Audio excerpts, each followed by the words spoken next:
On the Hengi River system, the blue moon star Xingho Street. The morning breeze, gentle and mild, carried the scent of soil as it swept over blossoming flower beds, filling the air with a rich floral fragrance. Uncle Shida, I'm off to school. See you. A tall, slender young man, about 185 centimeters in height, dashed out of a villa waving at the middle-aged man behind him as he ran. The young man, clearly a student, stopped at a roadside breakfast stall, bought 2 fried dough sticks and a cup of soy milk, eating as he walked toward his school. His name was Lin Fei, 17 years old, a senior high school student at Xingho Middle School, rushing to class. Since elementary school, Lin Fei had lived with his uncle Shida at No. 216, Xingho Street. His memories of his parents were only vague imprints from early childhood. According to his butler Shida and the neighbors, Lin Fei's parents were renowned adventurers who had explored many famous ruins and dangerous places, but they disappeared without a trace when Lin Fei was 5 after one expedition. Lin Fei, of course, hoped his parents were safe, but after so many years without news, he couldn't help feeling unsafe. Perhaps foreseeing this day, Lin Fei's parents had purchased the robot, Shida, to take care of him in their stead. Over the years, living with butler Shida had been smooth and harmonious, easing Lin Fei's longing for family. Xingho Middle School, where Lin Fei attended, was a key school on Blue Moon Star. Most students came from influential families with strict upbringing and parents demanding they learn various etiquettes and skills. Without family constraints, Lin Fei was considered a refreshing exception among the students, enjoying his carefree. However, after school, when he walked out with his classmates, soon parents in luxury cars would come to pick up their children. Soon only Lin Fei remained, walking alone on the street. At such moments, a sudden yearning for family would wash over him, and he would imagine what life would be like with his parents. Lin Fei soon reached the end of Xingho Street, where Xingho Middle School stood.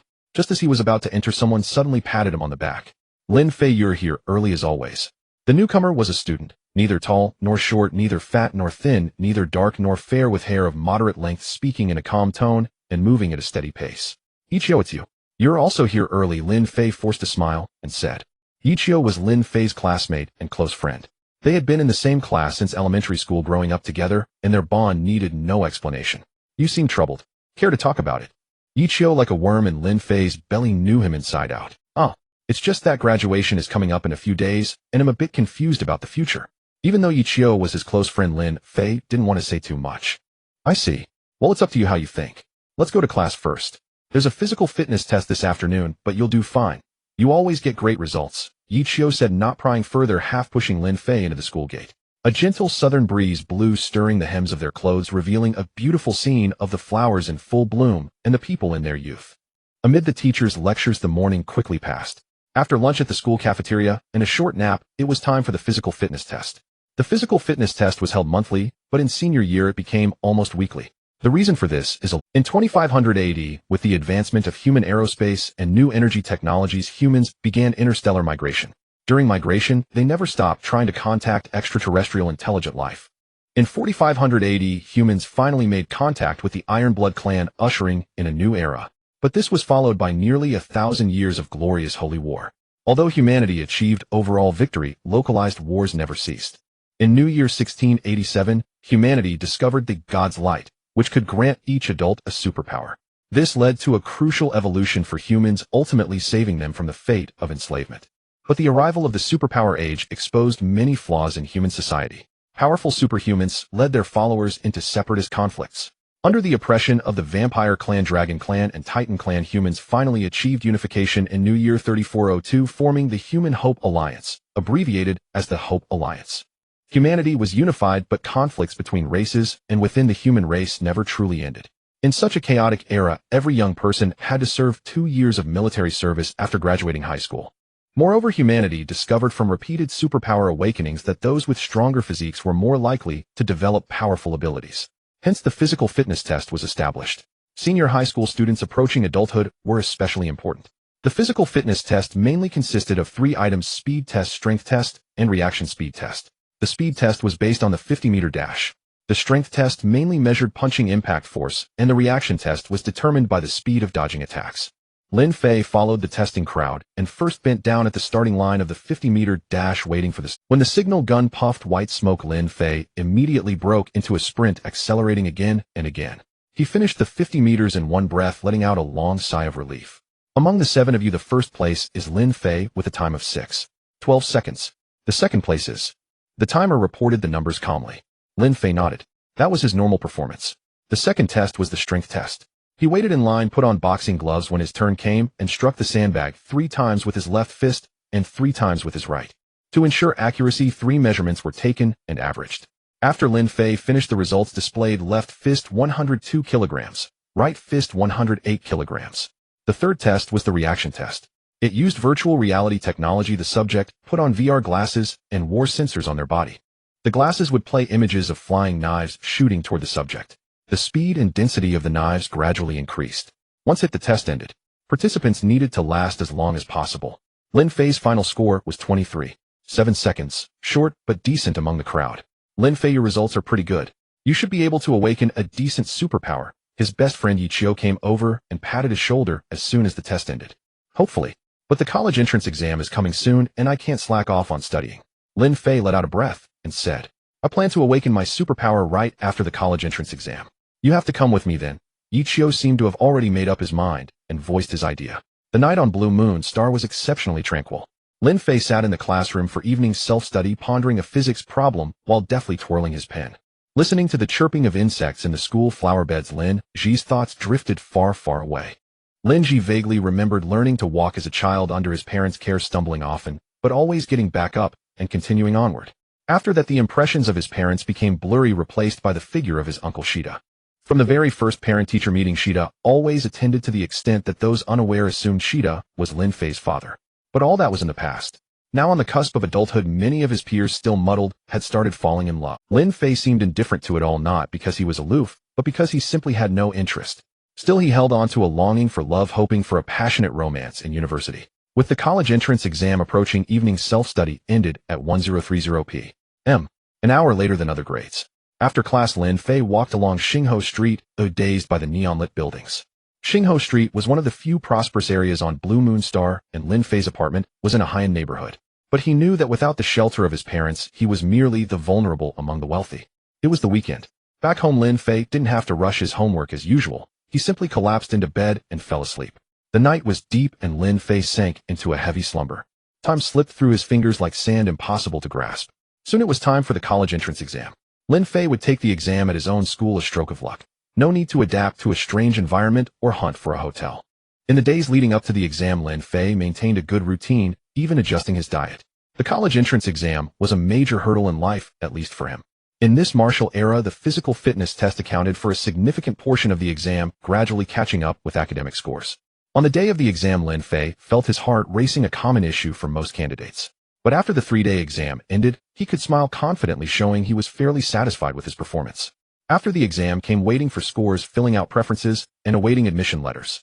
But at the same time, there was another important matter: awakening superpowers with Yautja. Every year after the exam, superpower awakenings peaked. Major cities had equipment for awakening, but one had to wait in long lines for a turn. Yautja came from a well-off family. His father used connections so that Yautja and Lin Fei could skip the line. Lin Fei was happy to oblige. Having a well-connected friend was a good thing. Speaking of superpower awakening, one cannot avoid mentioning God's light. No one could explain the true nature of God's light, but years of research yielded one popular explanation: it is a cosmic ray with miraculous power. Human technology had advanced enough to artificially produce God's light using existing materials.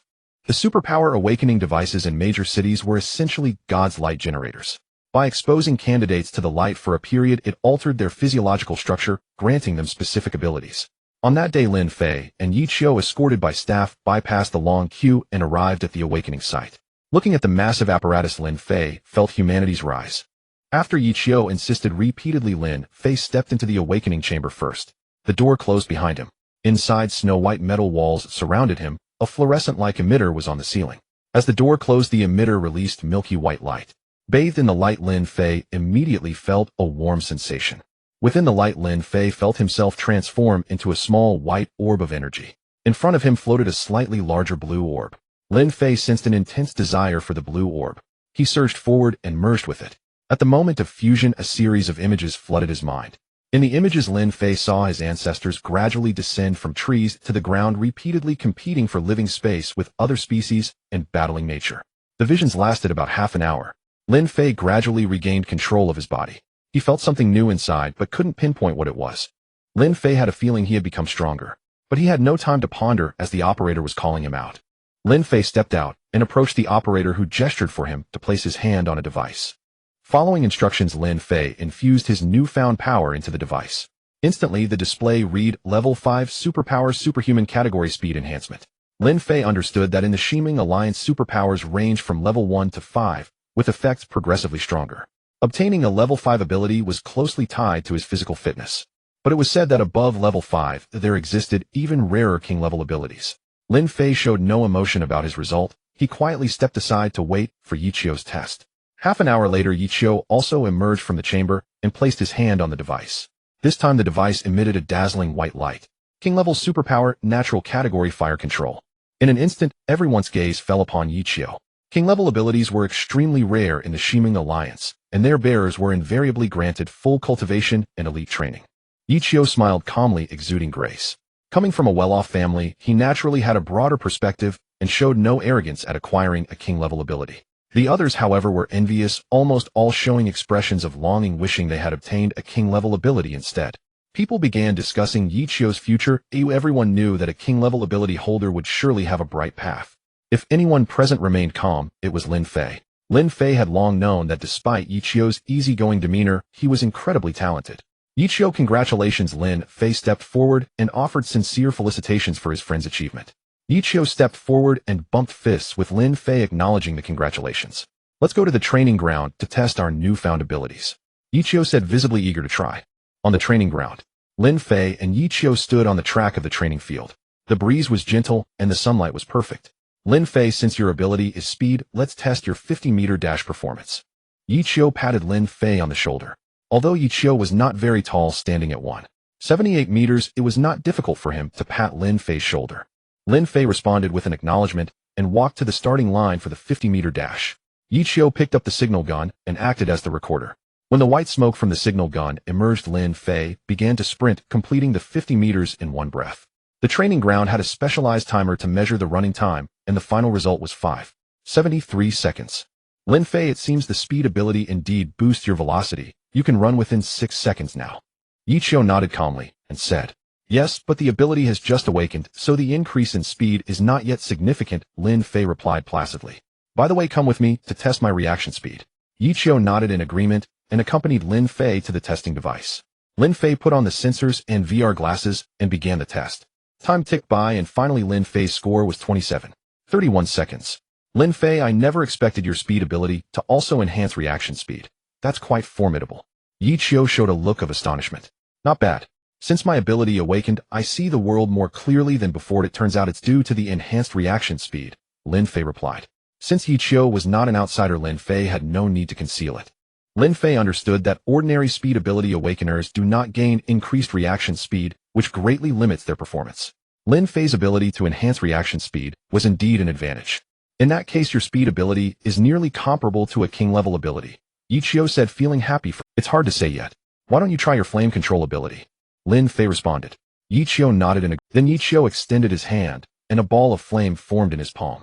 He began to manipulate the flame, and Lin Fei could sense the intense heat radiating from it. For now, this is all I can manage, but will improve later, Yautja shrugged.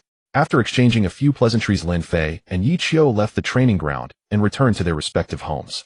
The next day, Uncle Shida had a conversation with Lin Fei. Hey Fei, you're now an adult and have awakened your ability. It's time to hand over that item to you, Shida said earnestly. What item? Lin Fei asked, puzzled. The Kamingafage gift from your parents, Shida replied as he walked to the room where the safe was kept. Soon he brought out a pitch-black box and handed it to Lin Fei. Lin Fei stared at the dark box momentarily. So this is the gift from my parents, Lin Fei thought to himself. After hesitating for a moment, he finally opened the box. Inside lay a jet-black ring and a cylindrical grip about 20 centimeters long. The ring was engraved with a tiny dragon meticulously carved, giving the impression it was about to soar. Lin Fei held the ring in his hand and felt a cool texture. After toying with the ring for a while, Lin Fei turned his attention to the grip. The grip was entirely dark gold adorned with intricate and mysterious patterns.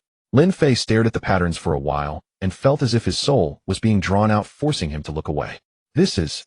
Lin Fei looked up at Shida with confusion, knowing that since Shida had brought out these items, he must know their purpose. This ring is called the Thunder Dragon Ring, a spatial ring with a space of about 1 cubic kilometer, Shida said. A spatial ring. Lin Fei had heard of such rings and knew their immense value, especially one with such vast space. He couldn't help but show a look of shock. Seeing Lin Fei's expression, Shida felt quite pleased, and then turned his gaze to the cylindrical grip. This cylindrical grip is one of humanity's 10 great swords named Frostfire, Sheeta said calmly, but Lin Fei could sense the excitement beneath his composed exterior. What? One of the 10 great swords? Lin Fei was truly shocked. Legend has it that humanity's foothold in the universe is largely due to its top-tier combat power. Among these elite warriors, tales of the 10 great swords and 10 great spears are passed down. These weapons were not created by humans, but discovered during humanity's exploration of the cosmos, as if they had existed since time immemorial. Rumor has it that each weapon, when pushed to its limits, possesses the power to annihilate heaven and earth. The emergence of any such weapon would inevitably stir a storm of bloodshed. Lin Fei gazed at these gifts, his astonishment beyond words. Who exactly were his parents to have obtained? Both items can be bound by blood. Fei, go ahead and bind them first, Sheeta said excitedly. In truth, Sheeta himself did not know the full extent of Frostfire's power and hoped Lin Fei would unveil its might. All right. Lin Fei put his middle finger in his mouth and bit it, creating a small wound. Soon a drop of blood. Lin Fei first dripped the blood onto the Thunder Dragon ring. The blood landed on the ring like water on a sponge and was quickly absorbed. The blood-absorbed ring took on a dark red hue, but soon returned to normal. Lin Fei put the ring on his finger and faintly felt a connection. Before long he understood how to use it. Lin Fei aimed the ring at the counter in the room and issued a mental command. The Thunder Dragon ring emitted a faint glow and the counter vanished into thin air. With a wave of his hand, Lin Fei made the counter reappear in its original place. He then repeated the process, dripping blood onto Frostfire. The blood quickly seeped into it, but there was no reaction. However, Lin Fei could sense a faint connection, knowing the blood was not wasted. Lin Fei picked up Frostfire, feeling its substantial weight, unsure of what metal it was made from. Lin Fei tried to infuse it with the power of the blue orb he had fused with, but his energy was too weak.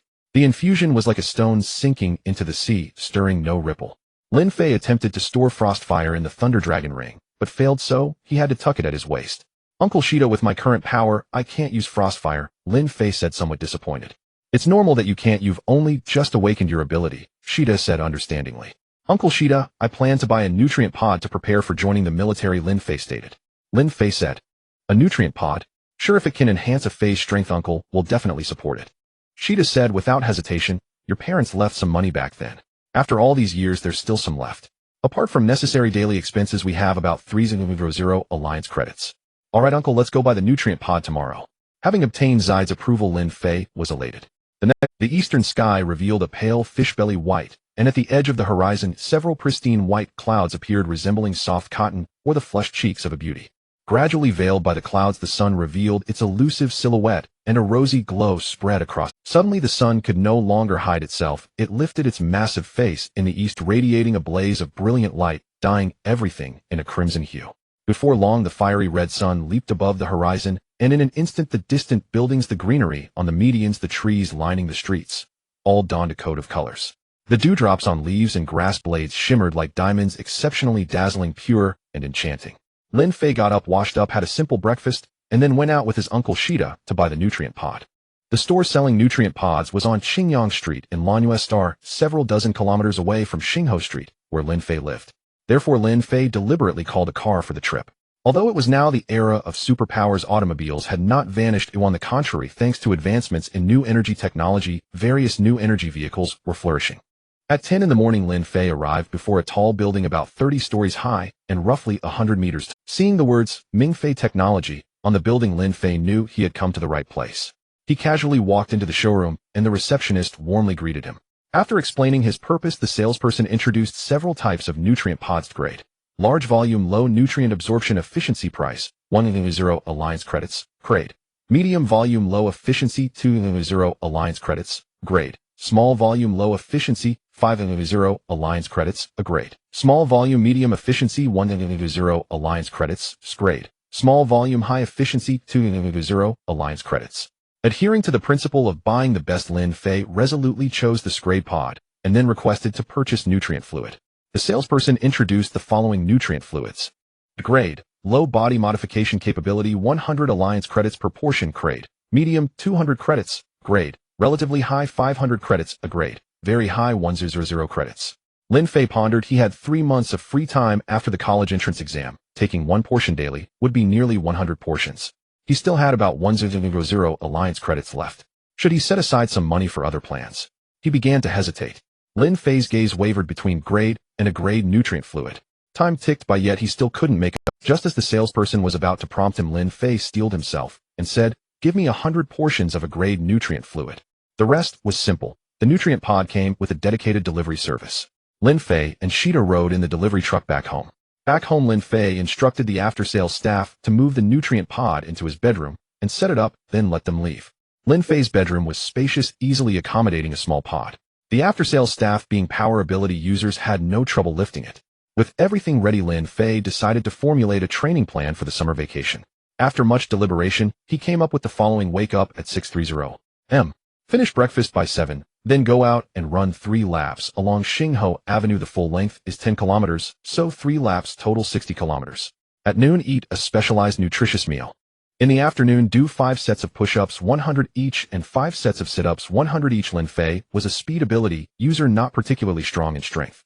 In the evening, consume a nutritious meal, then soak in the nutrient pod filled with diluted nutrient fluid. Diluted nutrient fluid is a mixture of 1 portion of nutrient fluid with water, which can modify the body. At first, Lin Fei could barely persist. Each time, he ended up exhausted and sore. But every time he soaked in the nutrient fluid, he could feel his muscles being repaired and strengthened. The feeling of being reborn after each soak gave him an unparalleled sense of exhilaration. Time flew like a white horse passing a crack, and in the blink of an eye, 3 months had passed. During these 3 months, Lin Fei endured the agony of waiting for scores, filling out applications, and awaiting the admission letter. Fortunately, heaven rewards the diligent. With excellent results, Lin Fei was admitted to Pyongyang University, one of the 4 major universities of the Ximing Alliance. All he had to do was finish his military service before attending, provided he didn't die in battle. His training had also made significant progress. At the beginning, Lin Fei could run 50 meters in over 5 seconds, or roughly 9 meters per second, but that was only for a short sprint. For sustained running, his speed was about 6 meters per second, or 21.6 kilometers per hour. Completing 3 laps took about 3 hours.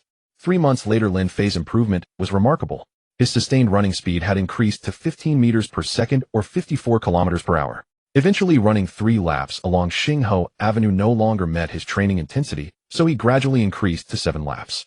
In terms of strength, although the progress was not as dramatic as speed, it had still been greatly enhanced. After the 3 months of training, Lin Fei tested himself on a punch force meter. His left fist exerted about 147 kilograms of force, and his right fist about 150 kilograms. After 3 months, Lin Fei faced a problem. He was running out of money.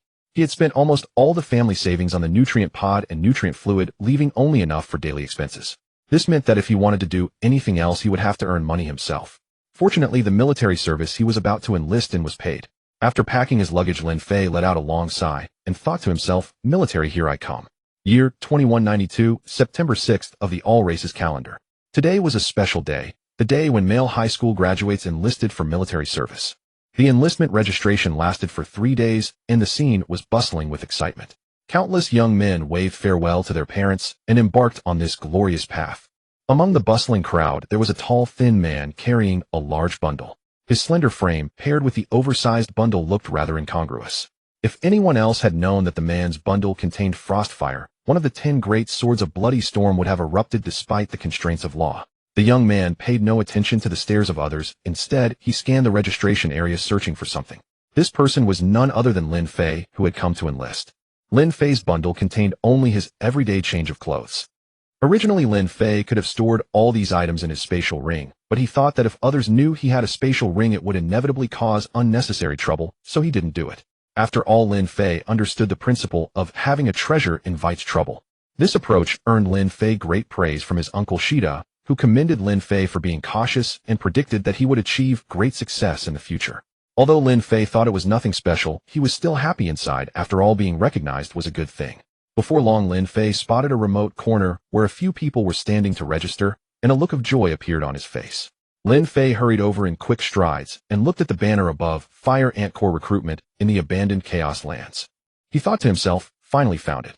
Speaking of the Abandoned Chaos Lands, one must mention the structure of the human faction. Since leaving Earth, humans had begun interstellar immigration and expansion, presenting a radial distribution pattern. Nowadays, Earth had become the political, economic, and cultural center of humanity. On this strategic military location, humans had constructed 3 layers of defensive barriers and even equipped them with planet-destroying cannons. Earth was no longer what it used to be. Apart from some nature reserves, everything else was mechanized structures. From a distance, it appeared as a blue, white, and green planet called the Mother Star by humans. In addition to the three barriers, Earth was guarded by humanity's elite mecha core, making it as solid as an iron fortress. However, at the edges of human settlements were other races. These other races were mostly indigenous races of Earth that had developed after interstellar migration lived. The border regions were extremely chaotic. The abandoned chaos lands were located at the intersection of the human race, the vampire race, and the Titan race, giant race. Here rules could not bind. This place was poor, backward, and plagued by constant warfare. Previously, Yautja had told Lin Fei that his father could use connections to get both of them into the mecha core, where conditions were vastly different from the abandoned chaos lands, but Lin Fei refused. First, Lin Fei didn't want to rely on others' power. Second, he believed that joining the military was for war, and war was destined to be cruel. No place could avoid it. Another reason Lin Fei chose the abandoned chaos lands was that the military there treated high-level ability users quite well. Lin Fei now had no money to afford nutrient baths for himself, and he urgently needed a way to earn money. There were very few people registering in the abandoned chaos lands, so it was soon Lin Fei's turn. The registrar was a slightly chubby young man with very short hair who looked not much older than Lin Fei. "Sir, I want to enlist." "Name Lin Fei, level 5 speed ability user." Lin Fei said respectfully. Though the registrar looked ordinary, he might be a powerful ability user not comparable to a greenhorn like Lin Fei, who had just awakened. "All right, fill out this form."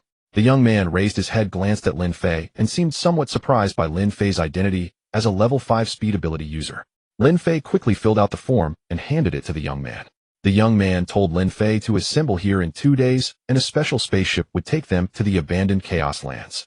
After dealing with Lin Fei, the next person still didn't show up, so the young man sat there with his eyes closed to rest. Having nothing to do, Lin Fei wandered around. "Look, that's the registration point for the mecha core. Those who join can pilot mechas in battle. It's not something people like us can compare to," a person said loudly to his companion. Lin Fei also looked in the direction the man was pointing and saw about a dozen people standing in neat formation, each with a distinguished appearance and high spirits. Despite his envy, Lin Fei was not discouraged. He believed that with his own efforts, even without relying on mechas, he could stand among the ranks of the strong. Lin Fei's confidence was not unfounded. With Frostfire, one of the 10 great swords in his possession, what was impossible? Lin Fei glanced at the crowded crowd and decided to go back to continue training his body. He understood that every bit of improvement in his strength would increase his chances of survival on the battlefield. Through the drenching of sweat, Lin Fei's strength steadily improved. However, he only had about 10 portions of nutrient fluid left, and this period of rapid improvement would soon end, which made Lin Fei feel quite helpless. The 2 days passed quickly. Lin Fei's long-distance running speed remained at 15 meters per second, but he had become more proficient in using his ability. On September 9th, at the registration point, Lin Fei and other enlisted men waited for the officer's inspection. Although the number going to the abandoned chaos lands was small, there were still about 50 people after 3 days. The officer who had served as the registrar along with a few others called out the names of Lin Fei and the others one by one to confirm, then had them line up and proceed to the spaceship docking point. As if they had anticipated that the number going to the abandoned chaos lands would be small, the transport spaceship was only a small one.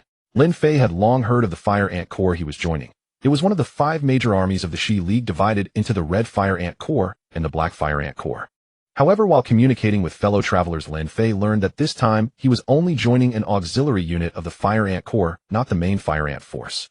Lin Fei was somewhat disappointed. After all, joining a good army was the dream of many young men. With the mindset of, since I'm here, I'll take things as they come, Lin Fei began his journey. The spaceship took off from Blue Moon Star, flying away from the Ganges system at near light speed, heading toward the destination of this journey. Due to the near light speed, flight time within the spaceship slowed down. It was possible that while a day passed inside the ship, a year had passed outside. However, the all races calendar was the standard time agreed upon by all races in the universe, and it would not change due to local time differences. Moreover, the human habitation space was not very large, so this time difference was not very noticeable.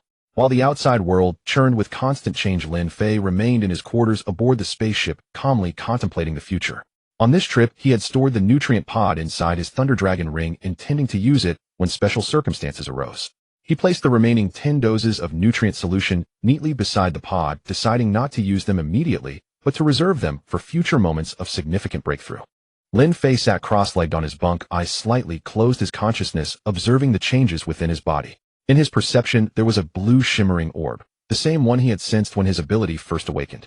After 3 months of training with the nutrient solution, the orb had grown increasingly solid. Lin Fei had attempted to channel its energy into Frostfire, but it was still insufficient.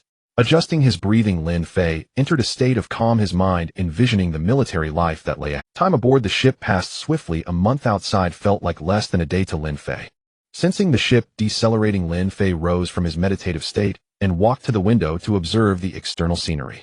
For convenience, the quarters were equipped with a simulated gravity system allowing normal movement. Beyond the window lay a pitch-black void with a faint, glowing dark red planet in the distance. Lin Fei speculated this was the star of the Myriad galaxy akin to the Sun in the Milky Way. As the ship drew closer, Lin Fei glimpsed their destination, a desolate planet. The vessel gradually entered a near-planet orbit, underwent several adjustments, and landed safely. Before landing, Lin Fei learned that 3 planets in this galaxy supported life: Huimin Star, Bloodwolf Star, and Bloodsoul Star. Huimin Star was primarily inhabited by humans, Bloodwolf Star by werewolves, and Bloodsoul Star by vampires. The 3 races were locked in perpetual war with no days of peace. Under the guidance of the officer who had registered him, Lin Fei and his group were led to their accommodations. Huimin Star's gravity was 0.95 times that of Earth, posing no issues for daily life. Notably, the atmosphere was similar to Earth's, so breathing apparatus was unnecessary. Upon arrival, Lin Fei was immediately struck by the pervasive dust. He reluctantly donned a military-issued mask, which brought some relief. His barracks were located near Lake Wuma, one of Huimin Star's 3 major water sources. The lake's water contained harmful substances and was unfit for direct consumption. To meet human needs, the Alliance had equipped each water source with purification plants. One of the barracks' tasks was to guard these plants and water sources. Lin Fei entered his private quarters, a single room with a wardrobe to the right of the entrance, a hard bed in one corner, and a table with rough tea utensils in the opposite corner. Later he learned that the barracks had arranged this room specially due to his status as a 5th-level ability user. Lower-level users shared double rooms, sparing him many unnecessary troubles. Inside, Lin Fei first set down his large bundle on the floor. He then slowly began to organize, placing clothes into the wardrobe and toiletries by the sink. Afterward, he went out to familiarize himself with the surroundings. Near the barracks flowed a great river named the Suna, close to its estuary, making both water and land transportation convenient. Due to Huimin Star's unique geography, vegetation was sparse, with most areas being barren, lifeless zones. Indigenous life was scarce, almost entirely microbial. After acquainting himself with key locations like the mess hall, training ground, and station, Lin Fei returned to his quarters to await orders. Orders came swiftly. Lin Fei was appointed company commander of the 2nd Company 3rd Battalion, 1st Affiliated Regiment of the Fire Ants, and was required to report to the training ground that afternoon for the appointment. Checking the time and realizing it was past noon, Lin Fei hastily tidied his uniform, grabbed a loaf of bread, and hurried to the training ground. Upon arrival, squads of soldiers had already assembled. From conversations among his peers, Lin Fei learned that among the over 50 people who had joined the military in the abandoned lands with him, he was the only company commander. The rest were squad or platoon leaders. The reason was simple: Lin Fei was the sole 5th-level ability user, while the highest among the others was 3rd level, and only 2 had reached that rank. Lin Fei jogged to the front of the training ground, saluted the leading officer respectfully, and reported company commander of the 2nd Company, 3rd Battalion. Lin Fei reporting for duty. Company Commander Lin, go to your company and organize today's training. The officer nodded. Yes, sir. Lin Fei turned and, guided by the political instructor, jogged to the position of the 2nd Company, 3rd Battalion. There he was met with a sight of lackadaisical soldiers, some squatting, others standing with their feet apart, a few even sitting on the ground. Lin Fei was taken aback. Wasn't the military supposed to be strict with instant obedience and swift action? Why did these soldiers show no fighting spirit? However, he quickly understood the abandoned lands were remote, beyond the Alliance's reach, and these soldiers, living daily with war and death, had developed a roguish nature. Moreover, as a greenhorn with no seniority being their commander likely bred resentment. Bracing himself, Lin Fei called out, "All troops fall in." Some soldiers glanced at him before returning to their lazy stances, showing no intention of moving. Others ignored him entirely. "It seems you don't accept my command. Then let's have a contest. Choose one among you to fight me. If you win, I won't interfere with your training. If I win, you train properly," Lin Fei declared. At these words, the soldiers murmured among themselves, uncertain. After a seemingly democratic discussion, a burly man stepped forward from the ranks, appearing to be the strong. Standing at 1.9 meters, he was even taller than Lin Fei, with muscular arms that promised explosive. "New commander, I am Li Hu, a 3rd-level strength ability user. Please enlighten me," the man said, cupping his fists. Lin Fei had already noted this opponent, as he was one of the few soldiers standing at attention. His robust physique marked him as an excellent soldier. Lin Fei, 5th-level speed ability user. "Please enlighten me," Lin Fei replied without delay, cupping his fists and assuming a combat stance. "New commander, I know your ability level is high, but strength isn't just about rank. I've come through hail of bullets." "Be careful," Li Hu warned, seemingly in good faith. Go all out, hold nothing back, Lin Fei said decisively. Li Hu quickly clenched his fists and readied himself. Watch closely, I'm making my move, Lin Fei warned, in return mindful of Li Hu's earlier caution. With a push off the ground, Lin Fei shot forward like an arrow, raising his right leg in a whip kick aimed at Li Hu's waist. The entire motion was completed in an instant.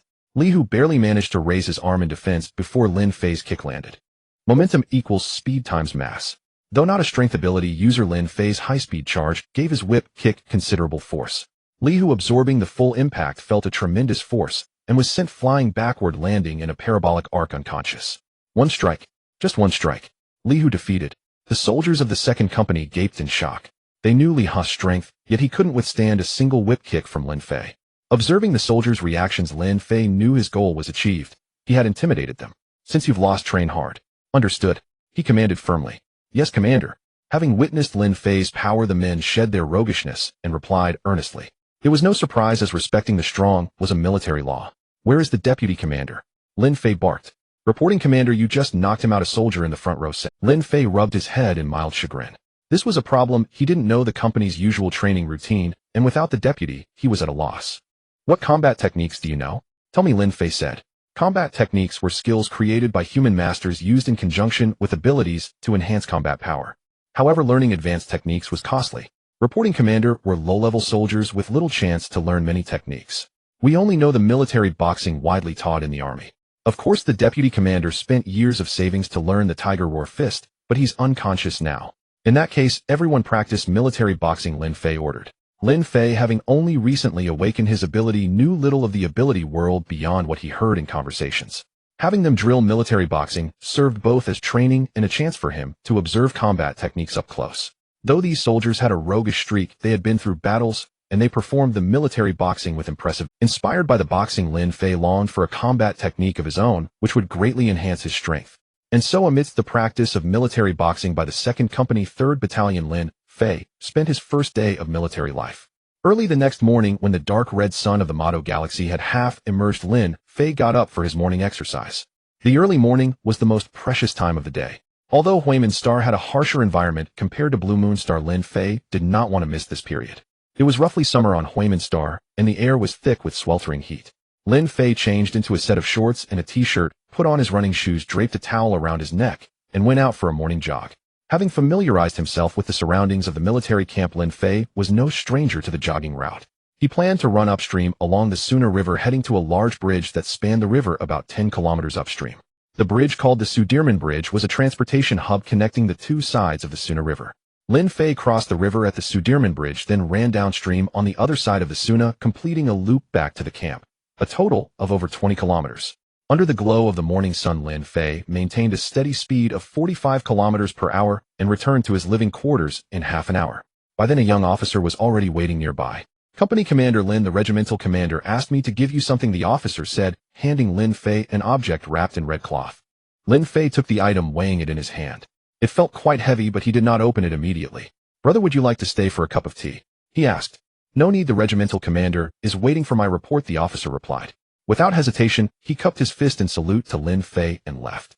Lin Fei watched the young officer depart with a faint smile, then entered his room. Inside the room, Lin Fei unwrapped the red cloth and found a newly printed book. On the cover were 3 large characters: Tiger Walking Fist. Lin Fei quickly flipped through the pages, then closed his eyes to ponder the information he had gained. From his brief glance, he realized this was a martial technique manual. The book's cover explained its origin. It was a martial technique distributed free of charge to officers of company commander rank by the 1st Regiment commander as an encouragement and support from the military. However, the military strictly controlled such techniques. This manual could only be studied by Lin Fei himself, and once learned, it had to be destroyed immediately. It could not be shown to anyone else, or he would be hunted by the military. Having roughly understood the book's information, Lin Fei began to read it carefully, savoring every detail. He loved reading, especially literary works, and had read many books during his school days on Blue Moon Star. But martial techniques were different from other books. They were filled with illustrations, and some of the moves and techniques were difficult for Lin Fei to grasp instantly. He would have to understand them gradually during actual practice. Before he knew it, the whole morning had passed. Lin Fei was completely immersed in the book, occasionally gesturing with his hands. Fortunately, this day was a holiday on Huimin Star, so he did not have to organize soldier training and could focus on reading.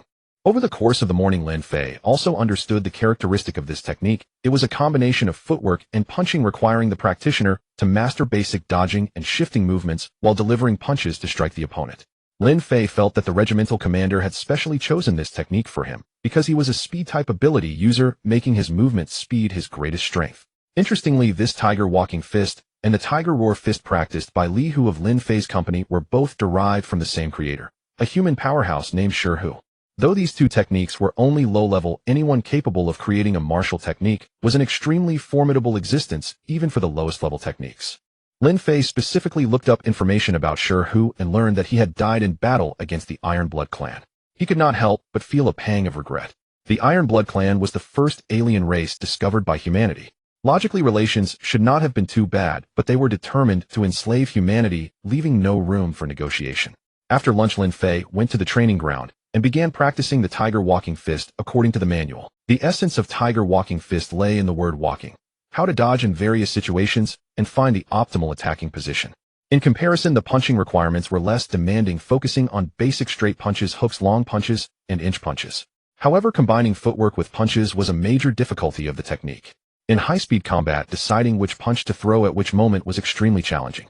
But Lin Fei's speed ability also enhanced his reaction speed, solving this final problem. Lin Fei first familiarized himself with the movements slowly on the training ground, then gradually linked them together for practice. Time slipped away like sand through fingers. Under the drenching of sweat, Lin Fei's combat ability improved rapidly. Yet during training, he always felt a sense of groping in the dark, as if he were a blind man touching an elephant. Having someone guide him by his side would have been ideal. Lin Fei couldn't help thinking of his company's deputy commander Li, who had mastered the tiger roar fist and was no pushover. Initially, Li Hu had lost to Lin Fei's whip kick because he had been careless and faced Lin Fei's full force attack. Now that Li Hu was unconscious, Lin Fei estimated that it would take at least 2 or 3 days of rest before he could return to the training ground. Lin Fei once again regretted knocking Li Hu out. When dusk fell, Lin Fei stopped his study, went to the mess hall for dinner, and then returned to his room. He took out his phone and called the butler Sid. Sid was the person closest to Lin Fei in the world aside from his parents. Now that Lin Fei was in the military camp with life and death uncertain, he naturally cherished this bond that was not blood, but felt even deeper than family. Lin Fei decided in his heart that he would report his safety to Uncle Sid every day. Sid was a robot who did not need to eat, but required energy crystals to power himself. Of course, Lin Fei had already set aside funds for energy crystals when he purchased the nutrient pod, and when the call connected and he heard Uncle Sid's warm greeting, Lin Fei felt a warmth in his heart and the corners of his eyes moistened. The next morning, Lin Fei followed his routine morning jog, studying tiger walking fist and calling Uncle Sid. The holiday passed in the blink of an eye, and Lin Fei had to organize his company's training again. Ever since he became familiar with the jogging route, Lin Fei had secretly decided that his company would run 20 kilometers every morning. However, their speed was far from matching Lin Fei's, who had a level 5 speed ability and had been improved by nutrient solution. Moreover, the company members had varying speeds. Some speed-type ability users after certain training could maintain a long-distance running speed of 10 meters per second, while some strength-type users could only maintain about 6 meters per second. In Lin Fei's company, there were 3 ability users who were neither speed nor strength types. One was Zhang Ka, a wisdom-type ability user, but his ability was very low, only level 1, providing only a slight increase in computational power. Another was a dexterity-type ability user named Qian Yuan, a level 2 ability user. His specialty was physical flexibility and excellent control over his body. Thanks to his ability, Qian Yuan could walk without making a sound and had a high adaptability to the environment, so he served as the scout for Lin Fei's company. The last one was a natural type ability user named Ma Daji, a level 1 petrification ability user. Natural type, as the name suggests, involves control over some natural substance, much like Lin Fei's friend Yi Qiu's fire control. Natural type ability users were generally much stronger than other ability users of the same level, and they were extremely rare. Ma Daji was a natural type, but his low level meant he had not been given important duties, though he served as a squad leader in Lin Fei's company. Ma Daji could now petrify parts of his body, which was immensely useful in both offense and defense, and was his key to survival in battle. However, possibly due to the influence of their abilities, Ma Daji and Zhang Ka were the slowest in the company. To address the varying speeds, Lin Fei adopted a measure of increasing the load for the faster members. Lin Fei's body, after 3 months of nutrient solution improvement, was the strongest in the squad, so he carried one of the heaviest loads, 50 kilograms. After the morning run, Lin Fei had the soldiers practice military boxing on their own, while he studied tiger walking fist on the side. After 2 days of training, Li Hu finally appeared at the training ground. Thereafter, after the morning run, Lin Fei would seek out Li Hu to spar and exchange combat techniques. When Li Hu used the Tiger Roar fist, one could clearly hear the sharp sound of air being torn. Lin Fei had no doubt that if he took Li Hu's Tiger Roar fist heat in, even with his reinforced body, he would be bedridden for days. Through sparring with Li Hu, Lin Fei's Tiger Walking Fist became more proficient. Lin Fei was a level 5 speed ability user, and his reaction speed was also enhanced. Although he was not a dexterity type ability user, he was no less capable. Using Tiger Walking Fist, Lin Fei could completely avoid Li Hu's Tiger Roar fist from touching him.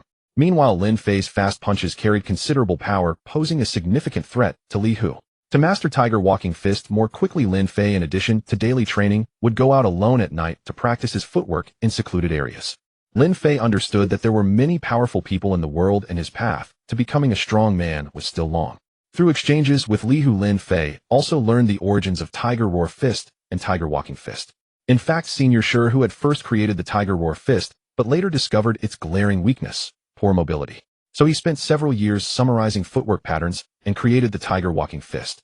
He later improved the Tiger Roar Fist, turning it into a purely offensive boxing technique, one punch, and the tiger roars to the heavens.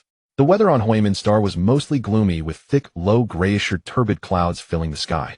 The southwest wind howled mournfully, rampaging across the wilderness like a herd of stallions, kicking up vast clouds of dust. It seemed to wield a sharp blade capable of piercing even thick fur coats, let alone the exposed cheeks, which it mercilessly slashed again and again, causing unbearable pain. In such an environment, Lin Fei's longing for home arose naturally, yet what he felt more was a sense of duty, a responsibility to protect his country and homeland. While practicing the Tiger Form Fist, Lin Fei also received a notice from his superiors to collect firearms. Lin Fei ordered the company to continue training in military boxing while he went alone to the military armory. From a distance, he saw the dozens of people who had enlisted with him scattered in a loose line. Lin Fei quickly quickened his pace, stepped forward, and found a spot to stand. After waiting about half an hour, the officer at the armory, seeing that almost everyone had arrived, stepped forward and organized the formation. Over 50 people shed their lax attitudes and stood in a neat square formation. At the officer's command, the men called out their numbers loudly. After counting the heads, the officer got straight to the point. Soldiers, I know most of you are prospective college students who have hardly received any military training. Although you haven't slacked on physical fitness tests, you know little about firearms. To ensure you are not limited to cold weapons, our regiment has specially organized this firearms training program. This program includes firearm introduction, weapon assignment, firearm assembly, and live fire shooting. Now follow me.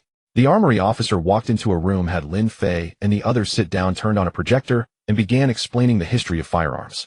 Around the year 2080, firearms were largely metal bullet guns with bullet calibers and lengths roughly between 5 and 7 centimeters and a range of about 1 kilometer. The history of metal bullet guns spanned over 2,000 years. Although they underwent some development, their essence remained unchanged. After humanity made contact with the Iron Blood clan, a 1,000-year-long glorious crusade began. The Iron Blood clan was immensely powerful. To survive, humanity had to upgrade its weapons. Outstanding human scientists, imitating the weapons of the Iron Blood clan, created laser guns. After prolonged development, laser guns became relatively common. Unlike projectile guns, as long as sufficient energy was injected, their ammunition was virtually inexhaustible, and they also featured high firing speed and accuracy. However, the armor of the Iron Blood clan was extremely tough, though ordinary laser guns could not penetrate it. Only high-grade laser guns could inflict damage on them. High-grade laser guns were not only exorbitantly expensive, but also required extremely pure energy crystals as a power source, making them unsuitable for large-scale deployment. Humanity's invention of the laser gun only barely turned the tide. The true reversal came with the discovery of God's light and the dawn of the age of superpowers. In the age of superpowers, laser guns were modified. They were no longer solely powered by energy crystals, but could be supplied by the superpower user's own energy. Under these circumstances, powerful superpower users could slaughter the warriors of the Iron Blood clan on a large scale, and humanity finally achieved complete liberation. That officer played slides while narrating the history of human firearms. Afterwards, he organized Lin Fei and the others to claim their weapons. Since laser guns powered by superpower users were high-tech products and could not be issued to the entire army, Lin Fei and the others were issued enhanced projectile guns. In fact, ordinary projectile guns were already powerful enough to deal with low-level vampire and werewolf clans, making the trouble of using laser guns unnecessary. Following military directives, the entire regiment uniformly used the Browning G73 automatic rifle. This gun was characterized by simple assembly and a medium range of about 1500 meters. To encourage soldiers to earn merits, the military also equipped company commanders and above with a Desert Eagle H6. Of course, among these 50-plus men, only Lin Fei was qualified to receive the Desert Eagle pistol. Next, the armory officer explained the basic structure of the Browning, familiarizing everyone with the rifle's disassembly and assembly. After everyone had completed the process, once the officer dismissed them to practice on their own. The final session was live-fire shooting, intended to familiarize them with the firearm's characteristics. The live-fire shooting was divided into stationary targets and moving targets. During training for Lin Fei, who was holding a gun for the first time, shooting at stationary targets was manageable, mostly hitting 9 or 10 rings. However, shooting at moving targets was very difficult, sometimes even missing entirely. But these were normal phenomena. Many people were in the same boat as Lin Fei. Lin Fei could only hope to train hard when he had the opportunity. Finally, after everyone was dismissed, that officer specifically asked Lin Fei to stay and explain the performance and structure of the Desert Eagle to him. After shooting with the Desert Eagle for a while, Lin Fei still found his accuracy with moving targets insufficient. After instructing Lin Fei to train well back at camp, the armory officer let him leave. Returning to his company, Lin Fei found the soldiers training diligently under the organization of the deputy company commander, and his mood finally eased a bit. Now, as the commander of the 2nd Company of the 3rd Battalion, both publicly and privately, he had a duty to lead his company well. Lin Fei firmly believed in fate. If they could all survive the battlefield together, they would be brothers bonded by life and death, an unbreakable bond. Lin Fei sincerely hoped in his heart that every member of his company would survive. Being in the military and witnessing so many lives slip away made him truly appreciate the preciousness of life and peace. For now, the company had no orders, and Lin Fei was content with that. Every morning, he led the company on their routine morning run.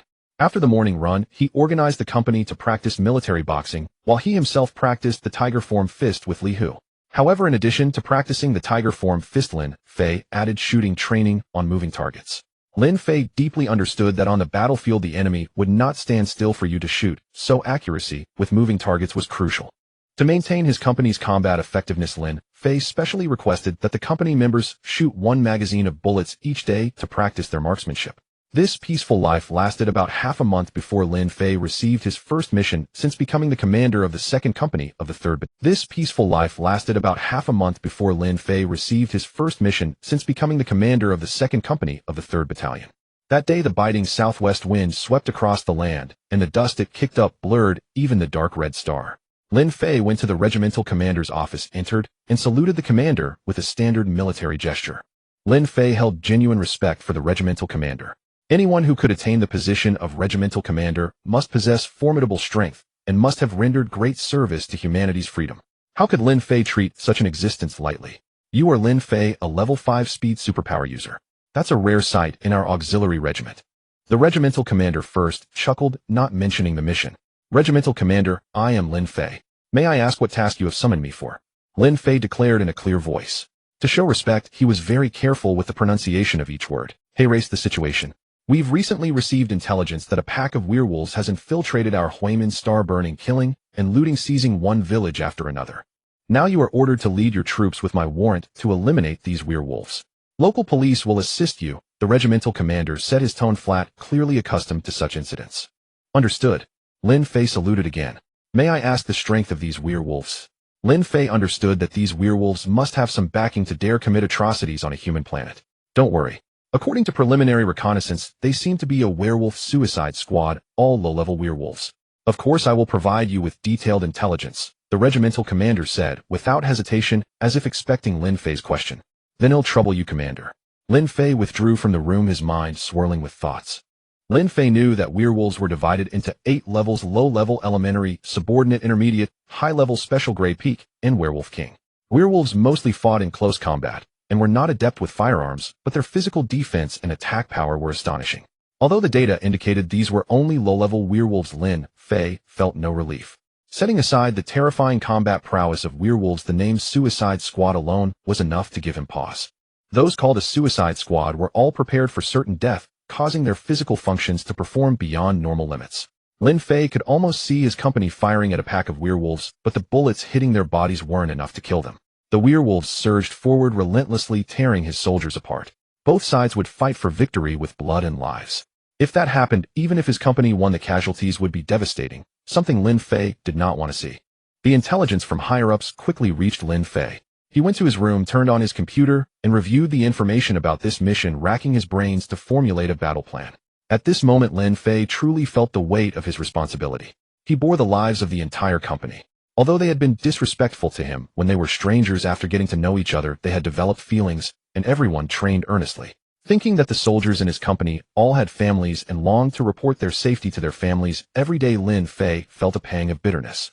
Lin Fei's mind raced as he weighed the pros and cons of various combat methods, constantly refining the battle plan over and over. Lin Fei understood that death was just a number for a company, but for each soldier it was a 100% disaster that allowed for no carelessness. The military has always championed swift and decisive action. Thus, the day after Lin Fei received his mission, the higher-ups issued the order to launch an assault on the werewolf suicide squad. Upon receiving the order, Lin Fei promptly prepared the combat personnel in his company, and then led them to the combat logistics department to equip themselves with battle gear. After about half an hour, 3 military trucks drove out of the logistics parking lot. Lin Fei sat in the passenger seat of the lead truck, idly toying with a Desert Eagle H6. Leaving the base, the trucks sped across the open terrain, heading toward the northern mountains. The vast military camp barely stirred at the departure of these 3 vehicles. The earth lay in a gray haze stirred up by the truck wheels and the gusting wind blanketing the land like a thick. In the distance, overlapping mountain peaks were capped with pristine snow, resembling towering white waves surging across an ocean. Entering the mountain region, the 3 trucks traveled along a relatively wide dirt and rock road. As they advanced, countless peaks gradually fell behind, and Lin Fei and his team neared their destination. At a waist-high mountain hollow, the 3 trucks halted at a 3-way intersection. Lin Fei quickly stepped out of the lead truck's passenger seat and walked to the rear of the last vehicle. Accompanying Lin Fei was Li Hu, the company's deputy commander. Both men, clad in green military uniforms, wore calm expressions betraying no hint of emotion. A soldier from the company quickly approached and saluted Lin Fei and Li Hu with a standard military gesture. Lin Fei nodded, and the soldier stepped forward to open the truck's rear door. The heavy iron door swung open to reveal 2 rows of seated soldiers in uniform. Strangely, in the middle of the rows stood 2 military motorcycles, their purpose unknown. 2 soldiers near the door quickly retrieved wooden planks from the truck and placed them against the rear. Then 4 soldiers from the outer rows worked together to haul the 2 motorcycles off the truck. Lin Fei eyed the 2 imposing military motorcycles with a nod. He then ordered the soldiers back into the truck, approached one of the motorcycles, swung his leg over and mounted it. As Lin Fei mounted his bike, Li Hu, the deputy commander of the 3rd Battalion's 2nd Company, wasted no time. He strode to the other motorcycle and swung himself onto it. "Deputy Commander Li, let's move out." Lin Fei glanced at the composed Li Hu and spoke calmly. Li Hu nodded, and together they revved the engines, heading down the right fork. Before long, Lin Fei and Li Hu vanished from the team's sight. After leaving the group, the 2 sped along, soon arriving at a small village. The village was eerily silent, with no pedestrians in sight. Exchanging a glance, Lin Fei and Li Hu rode along the dirt and rock road into the village. Soon 3 men who appeared to be villagers blocked their path. A tense standoff ensued. "Halt! The village is under lockdown. No outsiders allowed," said a tall man, stepping forward to state the situation. "Do you know who I am?"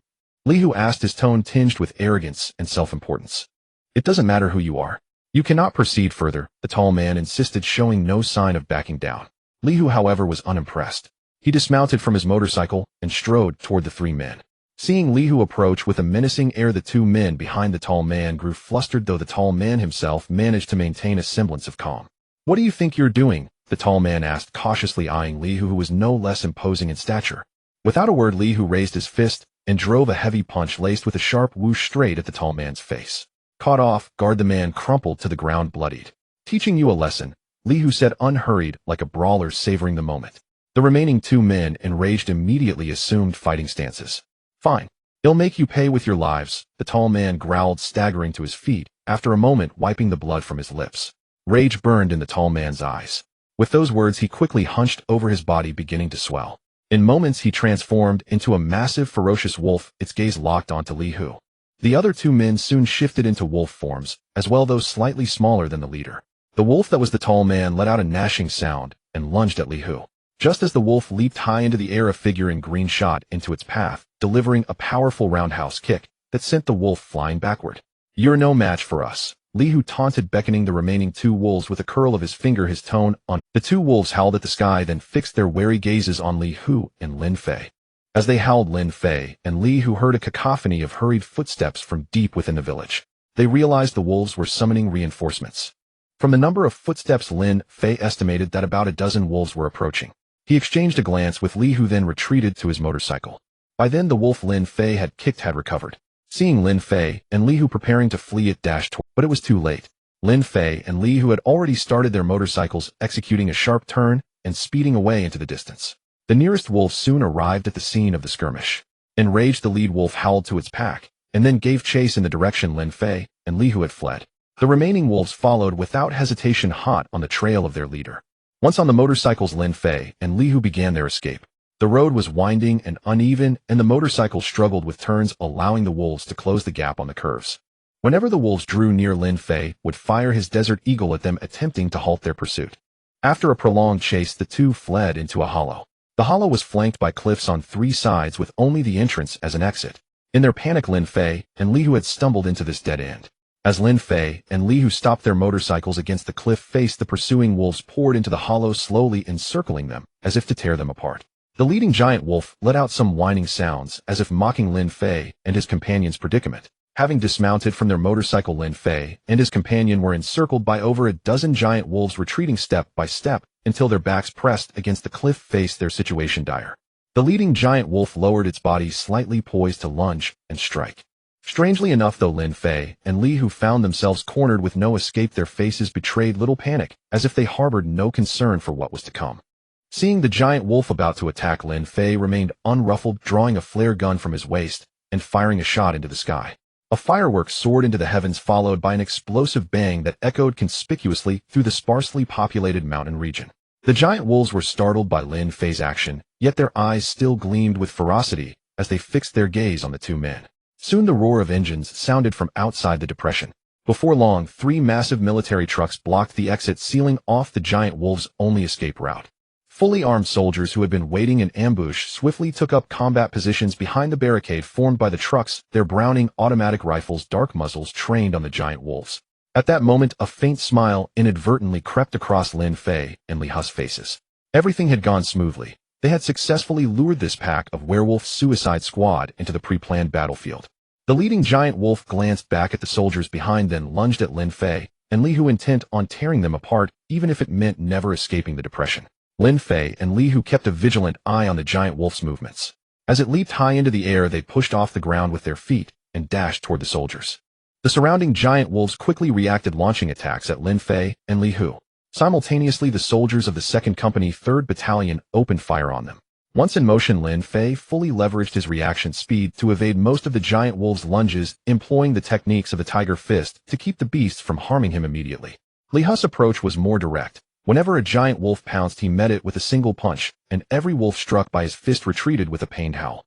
This plan was devised by Lin Fei after studying the maps around the village. The only challenge lay in the bait's escape, but with Lin Fei and Li Hu's combat prowess now among the elite of the company, they handled it smoothly. After a brief commotion, Lin Fei and Li Hu reached the front of the defensive line, where soldiers pulled them into safety, ending their peril. Deprived of their targets, the giant wolves attempted to flee, but their sole exit was blocked by 3 large trucks, and many wolves were wounded under the hail of gunfire. Given the giant wolves' size, a single bullet rarely inflicted fatal damage. Yet with multiple soldiers firing continuously, many wolves were either killed or injured. As for the accuracy of the shooting, it owed much to Lin Fei's insistence on daily live-fire drills for the company. After a period of training, the soldiers had achieved decent marksmanship. The battle in the depression lasted less than half an hour, ending in a complete victory for Lin Fei's company. After ordering the soldiers to clean up the battlefield, Lin Fei and the others headed to the former village. Since the village had been occupied by the werewolves, it likely contained supplies or left behind personnel. A thorough search was essential to leave no detail overlooked. After meticulously searching the village, Lin Fei soon discovered a communication station. Opening an email that had yet to be closed, he gleaned a crucial piece of information. The reason this werewolf suicide squad had come to Huimanstar was simple. The werewolf leader had learned of a hidden treasure's location and dispatched these squad members under the pretext of slaughter to probe the situation. Lin Fei quickly relayed the intelligence to the military command, then organized the soldiers to begin their retreat. Under the fading glow of the setting sun, 3 large trucks sped along the road, their destination, the military camp downstream of the Suna River. Within a fortress on Bloodwolf Star, a robust middle-aged man stood with his hands clasped behind his back before a communication device. Before him was a holographic figure of a young man who was now delivering a report. "Are you saying our stronghold on Huiman Star has been eliminated?" After hearing the young man's report, the middle-aged man pondered for a moment, then asked in a calm, unruffled tone, "Yes, all combat personnel have been killed." The young man replied promptly. "Do you know which unit carried it out?" The middle-aged man pressed further. "According to our spy's intelligence, it should be humans from the 1st Provisional Regiment. The specific unit requires further verification," the young man said, without hesitation divulging the information he knew. "Quickly ascertain the enemy's situation. I need the most detailed information," the middle-aged man said. After the young man acknowledged the order, and the hologram vanished, leaving the middle-aged man alone in the silent steel-walled room, deep in contemplation. Which detestable human is this striking so decisively? "I must meet this opponent," the middle-aged man murmured to himself before striding out of the room. It was nightfall by the time Lin Fei and the soldiers of the 2nd Company 3rd Battalion returned to the camp. After their identities were verified, the 3 trucks drove swiftly to the logistics department's parking lot. After exchanging their equipment, Lin Fei ordered the soldiers to assemble and began a head count. This time, the 2nd Company 3rd Battalion had achieved a resounding victory, with only 3 soldiers sustaining minor injuries, one of which occurred accidentally during the search. Seeing his soldiers standing there unscathed, as when they left, Lin Fei smiled and dismissed them. Early the next morning, he was summoned by the regimental commander, who naturally showered him with praise. The higher-ups indicated that Lin Fei had completed his mission flawlessly, urging him to continue his efforts. If he achieved further merits, he would be recommended for military battle honors. Lin Fei naturally expressed his gratitude for these words. After pledging to fully comply with orders, he left the room and headed to the training ground to organize the 2nd Company 3rd Battalion for the day's drills. The soldiers of the 2nd Company 3rd Battalion regarded Lin Fei with admiration. In previous combat missions, they had invariably lost comrades to death. For a newly appointed officer like Lin Fei to achieve such results was truly remarkable. Lin Fei told the soldiers that the fight was far from over, urging them not to slack off as greater dangers lay ahead. Then he joined them in training. Lin Fei's first mission ended in triumph, but countless more challenges awaited him on the horizon. Time flowed like a fleeting stream, and 30 days and nights of Huimin Star had passed since Lin Fei's first mission concluded. During this period, Lin Fei and the soldiers of the 3rd Battalion's 2nd Company resumed their previous training and daily routines. Life was tranquil, yet everyone understood that true peace was an impossibility within the Moto Galaxy. On a winter day on Huimin Star, Lin Fei donned the military-issue cotton coat, preparing to head to the training ground, when the regiment commander's messenger hurried over, stating that the commander wished to discuss something with him. Lin Fei quickly agreed and proceeded to the 1st Regiment commander's office. "Commander Lin Fei, captain of the 3rd Battalion's 2nd Company, reporting. What are your orders?" Led into the room by the messenger, Lin Fei promptly saluted the officer before him and declared loudly, "Captain Lin, your last mission was executed excellently. However, there remains a certain trouble that needs resolving." The 1st Regiment commander nodded and briefly outlined the situation. "Please provide your instructions, Commander." Lin Fei listened, curiosity piqued, wondering if remnants of the werewolves were still active. "Erase the matter. Near the site of your last mission, we discovered an underground palace that closely matches the description of the treasure location mentioned in the werewolves' intelligence. I would like your soldiers to explore it. An observer will accompany you." The 1st Regiment commander did not hesitate and promptly disclosed the mission's details. "We will surely complete the mission." Lin Fei listened, understood immediately, and replied decisively. Leaving the commander's office, Lin Fei promptly went to the logistics department to requisition the equipment for this operation. This time, Lin Fei decided not to deploy the entire team, but instead selected a dozen elite soldiers with exceptional survival skills for the exploration. After preparations were complete, Lin Fei went to the training ground, selected the suitable personnel, and together they donned their gear, boarded a military truck, and set off towards their destination. They arrived at their destination in the afternoon. Lin Fei observed a deep pitch-black cavern and signaled the soldiers to hold their positions, first surveying the surroundings before making any decisions. In winter, Huimin Star's temperature plummeted below freezing. Each gust of wind cut like a sharp bayonet against the soldiers' faces. Although this was a forsaken land, and the soldiers' caliber was generally low, none of them complained of the pain. They all knew that soldiers had no reason to complain about suffering. Following Lin Fei's orders, the dozen elite soldiers set up tents nearby, preparing to thoroughly explore the area and make adequate preparations. Once the camp was established, Lin Fei ordered the soldiers to survey the local geography, searching for any other entrances or special clues. The search continued until nightfall. Lin Fei's team concluded that this cavern was the sole entrance, and deep within it lay a vast expanse of space. Observing the darkness, Lin Fei knew the soldiers were weary, so he ordered them to rest first, postponing the discussion about entering the cavern until tomorrow. Under the serene night, after the soldiers had rested, Lin Fei sat alone, gazing at the night sky. The sky was devoid of stars, with only a few lonely ones struggling to shine, scattered sparsely, like discarded glass marbles, as solitary as the observer himself. The entire sky resembled an inkstone, with a thin layer of clouds adding a hazy veil to the already dim firmament. Perhaps his mood had waned. Lin Fei no longer lingered, entered his sleeping bag, and drifted into a simple slumber. Unnoticed by anyone, in the deepest hour of the night, a figure quietly slipped away from the group, wandered in the distance for a while, then silently returned to continue resting. The next day, before the red star had risen, Lin Fei and the dozen elite soldiers gradually awoke. Today's mission was enigmatic: to explore this unknown cavern. Lin Fei ordered the soldiers to fetch a rope, then donned a helmet with a light and descended into the deep cavern. The cavern was extremely deep. The further Lin Fei descended, the more astonished he became. Upon reaching the bottom, he marveled that the cavern was at least several hundred meters deep, far beyond the capability of ordinary people to excavate. Landing on the ground, Lin Fei quickly surveyed the surroundings. He found the space to be spacious, with a stone-paved path leading into the depths, but discovered that his communication equipment was useless here. Lin Fei quickly tugged the rope, signaling for the soldiers above to descend, and then gazed curiously at the vast subterranean space. Before long, Lin Fei and the soldiers gathered in the underground palace and began their advance into the depths. They halted before a massive stone door. The reason was simple: the door was sealed, and upon it was a colossal. The mural depicted a strange creature with a snake's head, a human body, and a long tail, its chest pierced by a sharp sword. Surrounding it were some mysterious symbols, likely a form of writing. Lin Fei used his helmet light to examine the entire mural, finding it peculiar, but devoid of valuable information. He then turned his attention to the closed stone door. "Li Hu," Lin Fei said decisively, without hesitation. At his command, Li Hu stepped forward, approached the stone door, and placed both hands on it, preparing to force it open. Li Hu, a third-level strength ability user with extensive training, possessed extraordinary power. With all his might, he managed to push the stone door open, creating a gap just wide enough for a person to pass through. "Move out." Seeing the door open, Lin Fei promptly issued the order and followed Li Hu into the interior of the stone door.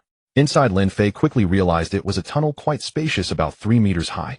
Using his searchlight, Lin Fei scanned the area and spotted a giant humanoid skeleton on the ground not far away, immediately startling him. Sensing the anomaly, Lin Fei and his team quickly gathered around to examine the skeleton. The skeleton was not human. If standing, it would have been about 3 meters tall. Its chest bones were shattered, likely the cause of its eternal rest here.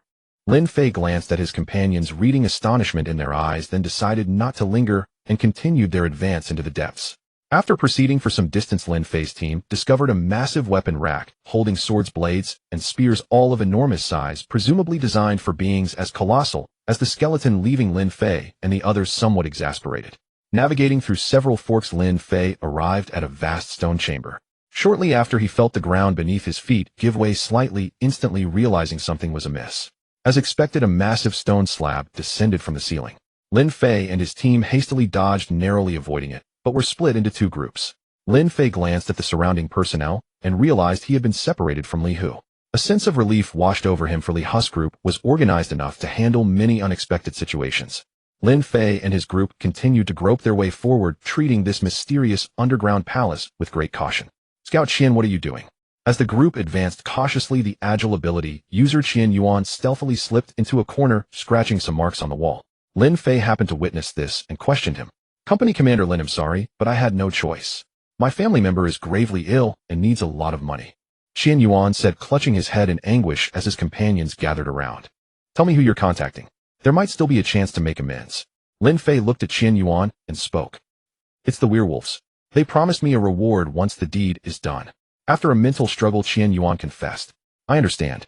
If they come, I will fight to the end. For now, stay with the group. We'll discuss your matter after the exploration." Lin Fei pondered for a moment and then said. Qian Yuan quickly returned to the team, but the soldiers around him kept their distance.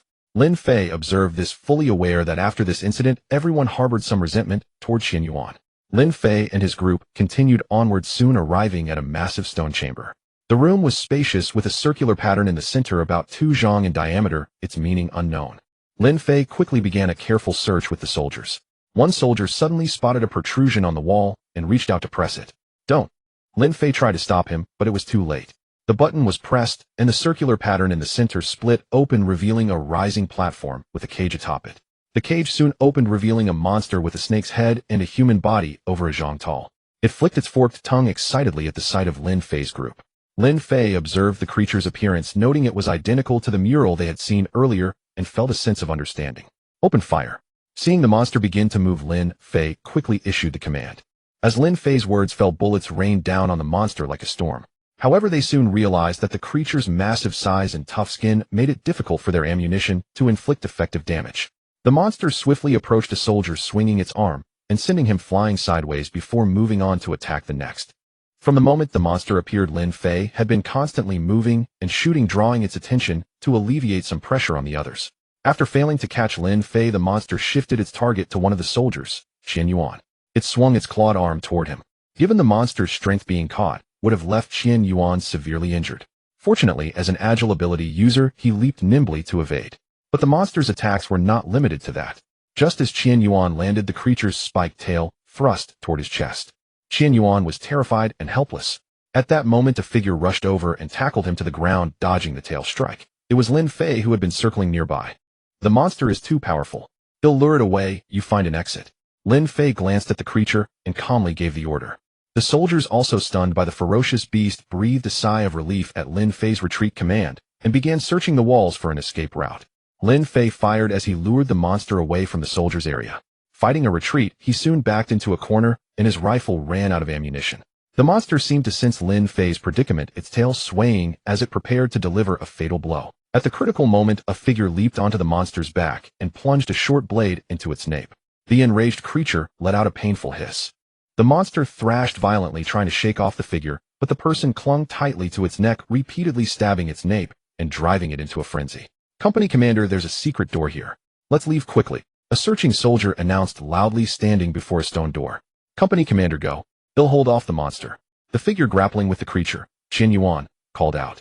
Lin Fei didn't hesitate and quickly moved to the soldier's side. But Lin Fei didn't leave. Instead, he grabbed a rifle from a soldier and rejoined the fight. The monster shook its head vigorously, finally flinging Qian Yuan to the ground. Scout Qian, you go first. I'm a speed ability user. The monster can't catch me. Lin Fei glanced at the creature and said simply. Qian Yuan hesitated, but Lin Fei stepped forward, pushed him away, and continued battling the monster. Seeing that Lin Fei truly had the creature occupied, Qian Yuan no longer hesitated and retreated to the secret door. Lin Fei fought while retreating toward the secret door, soon reaching its threshold. The surrounding soldiers quickly provided covering fire, momentarily hindering the monster's advance, allowing Lin Fei and his group to slip safely through the secret door. Close the door. Close it. Lin Fei commanded urgently once they were out of the room. If the monster broke through, things would become dire. After a heart-pounding scramble, they managed to seal the secret door just as the monster launched. Lin Fei's group was temporarily safe. Let's discuss our next plan, Lin Fei said calmly once everyone had steadied their nerves. Our enemies are not just this monster, but also the lurking werewolves. Our situation is precarious. Seeing the group regain composure, Lin Fei continued simply. I think we should regroup with the platoon commander as soon as possible. Strength lies in numbers. One soldier, showing some insight, made a point. I have a plan. Qian Yuan broke the silence and spoke. Let's hear it. Lin Fei and the others, having acknowledged Qian Yuan's earlier actions, looked at him curiously. I can use the marks I made earlier to lure the werewolves to the monster's location. Let them wear each other down, and then we'll take them all out. Qian Yuan, seemingly eager to prove himself, quickly laid out his plan. This could work. If we had to fight both sides simultaneously, our chances of victory would be slim. Lin Fei nodded in agreement, acknowledging it as a good strategy. We need to familiarize ourselves with the palace's terrain to ensure the plan goes smoothly. Qian Yuan, pleased with the approval, shared his thoughts. Lin Fei nodded in agreement and continued exploring the underground palace with the soldiers. After some time, Lin Fei's group surveyed the latter half of the palace, finding nothing unusual except for some massive cold weapons and patterns. To their disappointment, they did not encounter Li Hu and his team along the way. When Lin Fei's group had nearly finished their exploration, Qian Yuan returned to the team, reporting that the marks were set and instructing them to wait at the secret door for the battle to begin. Lin Fei smiled at this. In the underground palace, ordinary people were as blind as bats, and being misled would indeed be troublesome. Fortunately, they held the advantage. What followed proceeded smoothly. A middle-aged werewolf leader brought 4 elite werewolves into the palace, only to accidentally engage the snakehead monster in battle. Though they eventually defeated the creature, they suffered heavy casualties and were captured by the watching Lin Fei's group, who emerged victorious. As for Deputy Company Commander Li Hu and his squad, after surveying all accessible areas, they withdrew from the underground palace. Discovering that Lin Fei and his group had not emerged, they promptly sent a distress signal to the military camp. When Lin Fei and his party finally emerged with the captured werewolves, Li Hu and his men breathed a collective sigh of relief. Their curiosity piqued by the extraordinary tale of Lin Fei's experiences. The days at the military camp slipped by, and soon the time for departure drew near.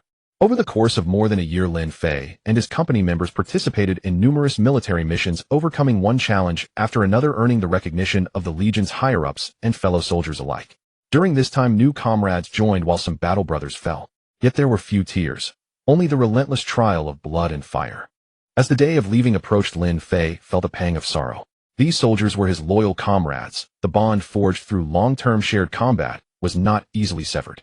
Still, he had his own path to tread. On the day before his departure, Lin Fei quickly packed his belongings and completed his resignation procedures. Before dawn the next day, Lin Fei arrived at the training ground, casting a final gaze upon the place where he had drilled the soldiers. He lingered no more, hoisted his large pack, and quietly made his way toward the spacecraft.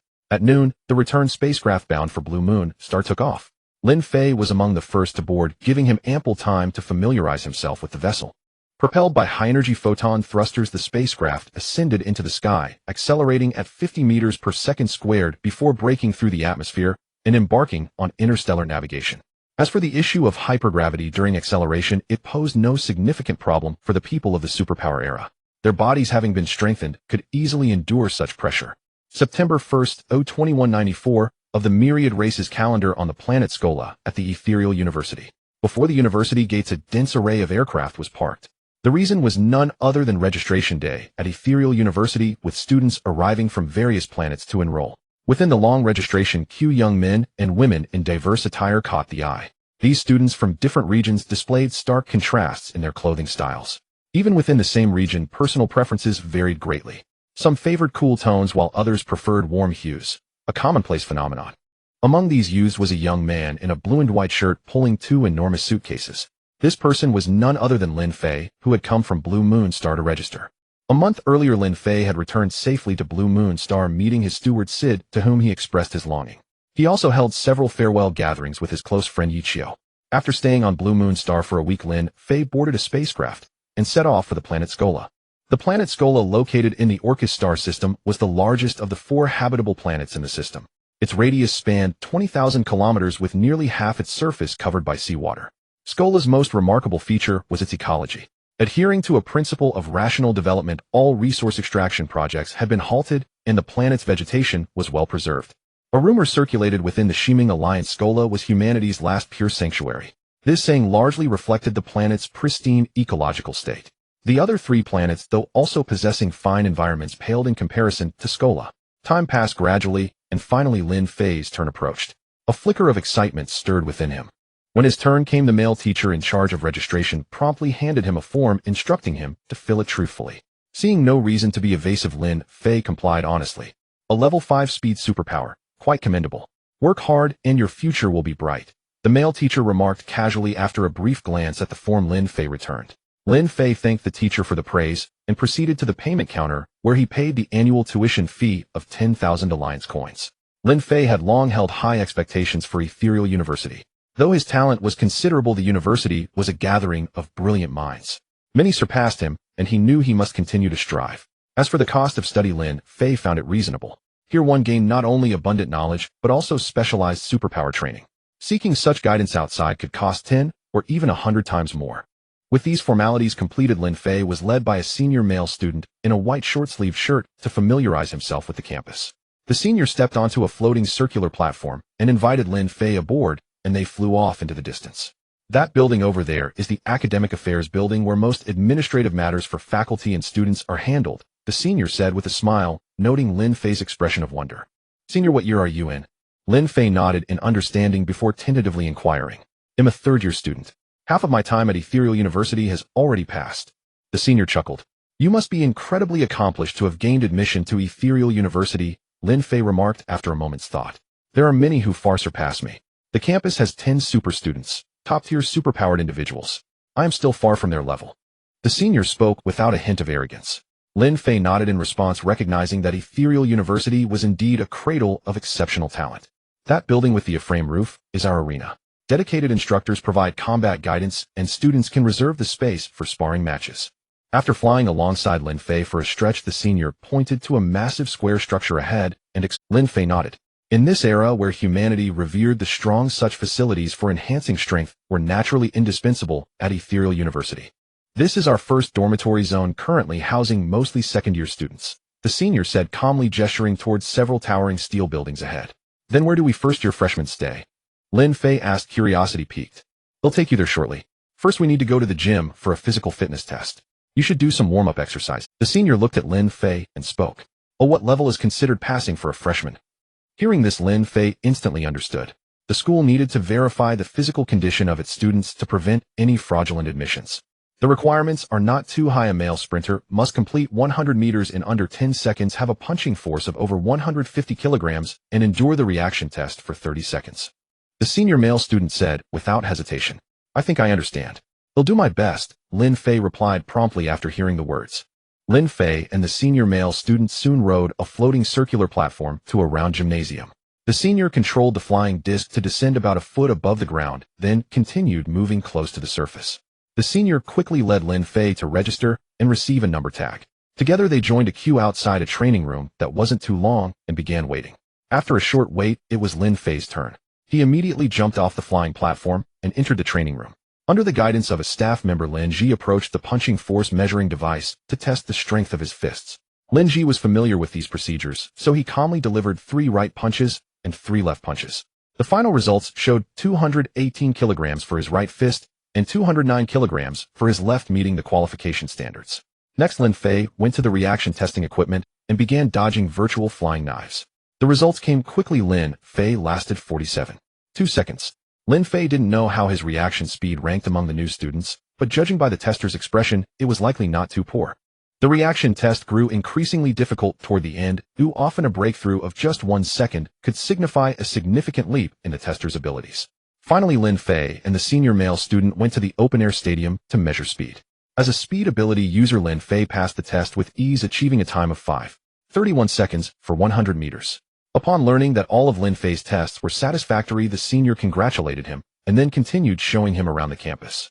An hour later, Lin Fei arrived at the 3rd dormitory area and entered his room. To foster collaboration among students, except for special cases, dormitories at Yautja University were designed for 2 occupants. Lin Fei had no objections to this arrangement. Opening the door, he found the room empty and quickly realized that his roommate had not yet arrived. He placed his luggage in the room, chose a bed on the right side, then sat down on a stool to study the newly obtained freshman orientation guide. After flipping through it for a while, Lin Fei found it dull and decided to go out for a walk to truly experience the campus environment. Previously, the senior had led him around, but many places were merely glanced over without detailed exploration. Lin Fei wandered for over 3 hours. Yautja University was vast, and he wasn't sure if he had visited all the important spots, but feeling it was enough, he returned to the dormitory. Opening the iron door to the room, Lin Fei found that his roommate had arrived. A man with black-rimmed glasses, appearing quite refined, now sitting on a wooden stool reading a book. Hello, it seems we're roommates. Let me introduce myself. I'm Lin Fei, a level 5 speed ability user from... Lin Fei calmed himself, stepped into the room, and said amiably, Hello, I'm Eugenian, a level 5 intelligence ability user from Alien Star.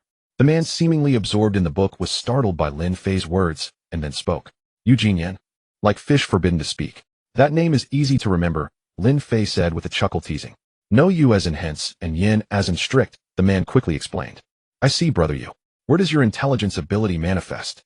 Lin Fei waved his hand and asked. In Lin Fei's previous squad, there had been another intelligence ability user, but the ability level was low, so nothing particularly stood out. I mainly have superior comprehension and memory compared to ordinary people, so I focus on researching various intelligent machines. Eugenian quickly explained his situation.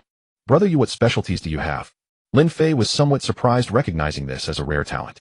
Thanks to my ability, I now know 107 machine languages, which gives me a great advantage in designing programs, Eugenian stated, outlining his capabilities. Brother Yu, you're truly impressive. He'll have to seek your advice on many things in the future, Lin Fei said, full of admiration. We each have our strengths. I'm also inexperienced in many areas. By the way, call me a yin. That's what my Eugenian thought for a moment and then said, A yin, you've just arrived for registration, right? Are you familiar with our class situation? Lin Fei nodded in agreement, glanced at the surrounding luggage, and asked. Not yet. I'm waiting for the class assembly, Eugenian replied somewhat helplessly. I do know some information. You and I are both in class 9 of the first year. Our homeroom teacher is Zhao Kai, a top-tier ability user with formidable strength, Lin Fei said, without hesitation, sharing what he knew. He'll remember that. Oh, this is my self-designed robot Carter mainly to handle some trivial matters for me. Eugene Yan acknowledged, then took out a small foot-tall orange robot from a box behind him. Your name is Carter, right? Lin Fei looked at the little robot suddenly intrigued and said with a smile. Young man, I am Robot Carter. Don't underestimate me because I'm small. My skills are formidable. The little robot waved its hand adorably and spoke in an oddly mature tone. Carter's programming has a bit of history, so he tends to speak in an old-fashioned way. Don't mind it, Eugene Yan explained, sensing Lin Fei's thoughts. So what can you do? Lin Fei amused asked curiously. I can chat with people, check programs, and learn various skills on my own. Carter shook its head confidently. Little fellow, you're the third member of our dorm now. We'll need your cooperation from now on, Lin Fei said with a smile. After getting acquainted with his dorm mates, Lin Fei casually picked up a copy of the Pyongyang University campus newspaper he had bought earlier and began browsing through it. The registration period for the new semester lasted 3 days. During this time, Lin Fei mainly familiarized himself with campus life, though he didn't neglect his physical training. In his room, there was a dedicated treadmill with a maximum speed of 50 meters per second, fully meeting the needs of a first-year student like Lin Ji. Over these 3 days, Lin Fei truly experienced the beauty of youth. The environment of Pyongyang University was incomparable to the desolate lands he had known. During this period, Lin Fei also got to know some classmates. However, everyone was curious about the new campus and environment, so they were all busy exploring, leaving little time for deep conversation. 3 days later, the long-awaited orientation for classmates arrived. Lin Fei had been looking forward to this opportunity to gain a deeper understanding of his peers from various human star regions. On the morning of the 4th day, Lin Fei and Eugene Yan inquired their way and arrived before a black metallic building. According to the information Lin Fei had received, the orientation for Class 9 of the first year was to be held inside this structure. Exchanging a glance, Lin Fei and Eugene Yan proceeded to the elevator and swiftly ascended to the 6th floor of the metal building. Stepping out of the elevator, they traversed a corridor until they reached a room with an iron door left ajar. After checking the room number to confirm, they pushed open the door and entered. The room's decor was striking: red welcome banners, colorful balloons, and neat, clean desks and chairs. Small groups of students were already engaged in quiet conversation. Lin Fei surveyed the surroundings before suggesting to Eugene Yan that they find seats in the middle back area. It seems we're not exactly early. Quite a few classmates are already here. Perhaps everyone is eager to get acquainted with new friends. Lin Fei concurred, voicing his speculation as he settled down. At the front of the room stood a dark red podium where a middle-aged man in a green casual suit was absorbed in reading a small booklet. Lin, do you think that teacher at the podium is our homeroom teacher, Mr. Zhao? Eugene Yan asked, curiously glancing toward the front. It should be. From what I know, our homeroom teacher is a middle-aged man, Lin Fei replied, quickly offering it. After a while, the middle-aged man at the podium handed a small semicircular device to a student in the front right, instructing him to operate it and pass it around. This device was nothing novel. It was an identity recognizer. In the Star Alliance, every adult male possessed an electronic card representing their identity.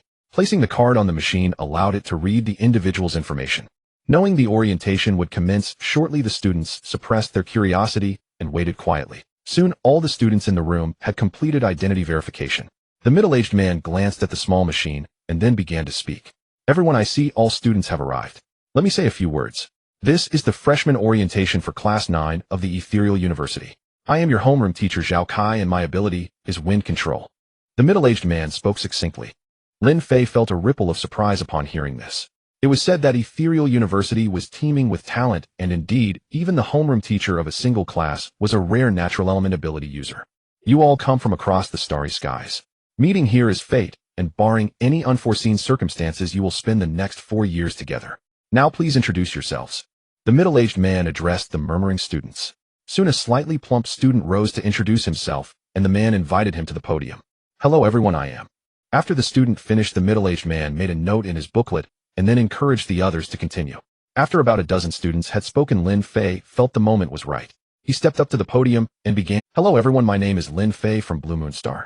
I am a speed ability user, and I hope to get along well with you. The introduction was unremarkable, and Lin Fei had no intention of standing out on the first meeting. In his view, relationships were built gradually. After a moment, Eugene Yan also stepped forward to introduce himself. Hello everyone, my name is Eugene Yan. You from Hence, Gene from Forbid, Yan from Strict. I am from Elon Star, a wisdom ability user with some knowledge of machine language. My dream is to build my own intelligent machine empire. Perhaps unintentionally, Eugene Yan's introduction quickly caught the attention of several students. Once all the students had introduced themselves, homeroom teacher Zhao Kai organized some interactive activities to help them get to know each other better. The 2-hour orientation drew to a close. Lin Fei had essentially memorized the faces of the over 40 classmates, and the gathering ended with teacher Zhao Kai's concluding remarks. Lin, do you think among all these high-level ability users, some might become pivotal figures in the future? Eugene Yin asked as they exited with the crowd speaking to Lin Fei ahead of him. Probably. With enough effort it could even be us, Lin Fei said with a smile. By the way, I want to buy a machine chip at the convenience store. Come with me. Eugene Yin nodded in agreement, and the two of them headed toward the nearest convenience store. Upon reaching the store, they noticed 3 languid male students blocking a girl with a delicate face. Beautiful, have you considered being my girlfriend? Don't worry, I Wang Hao have plenty of friends at Ethereal University. You won't regret it. The man in the middle said smugly.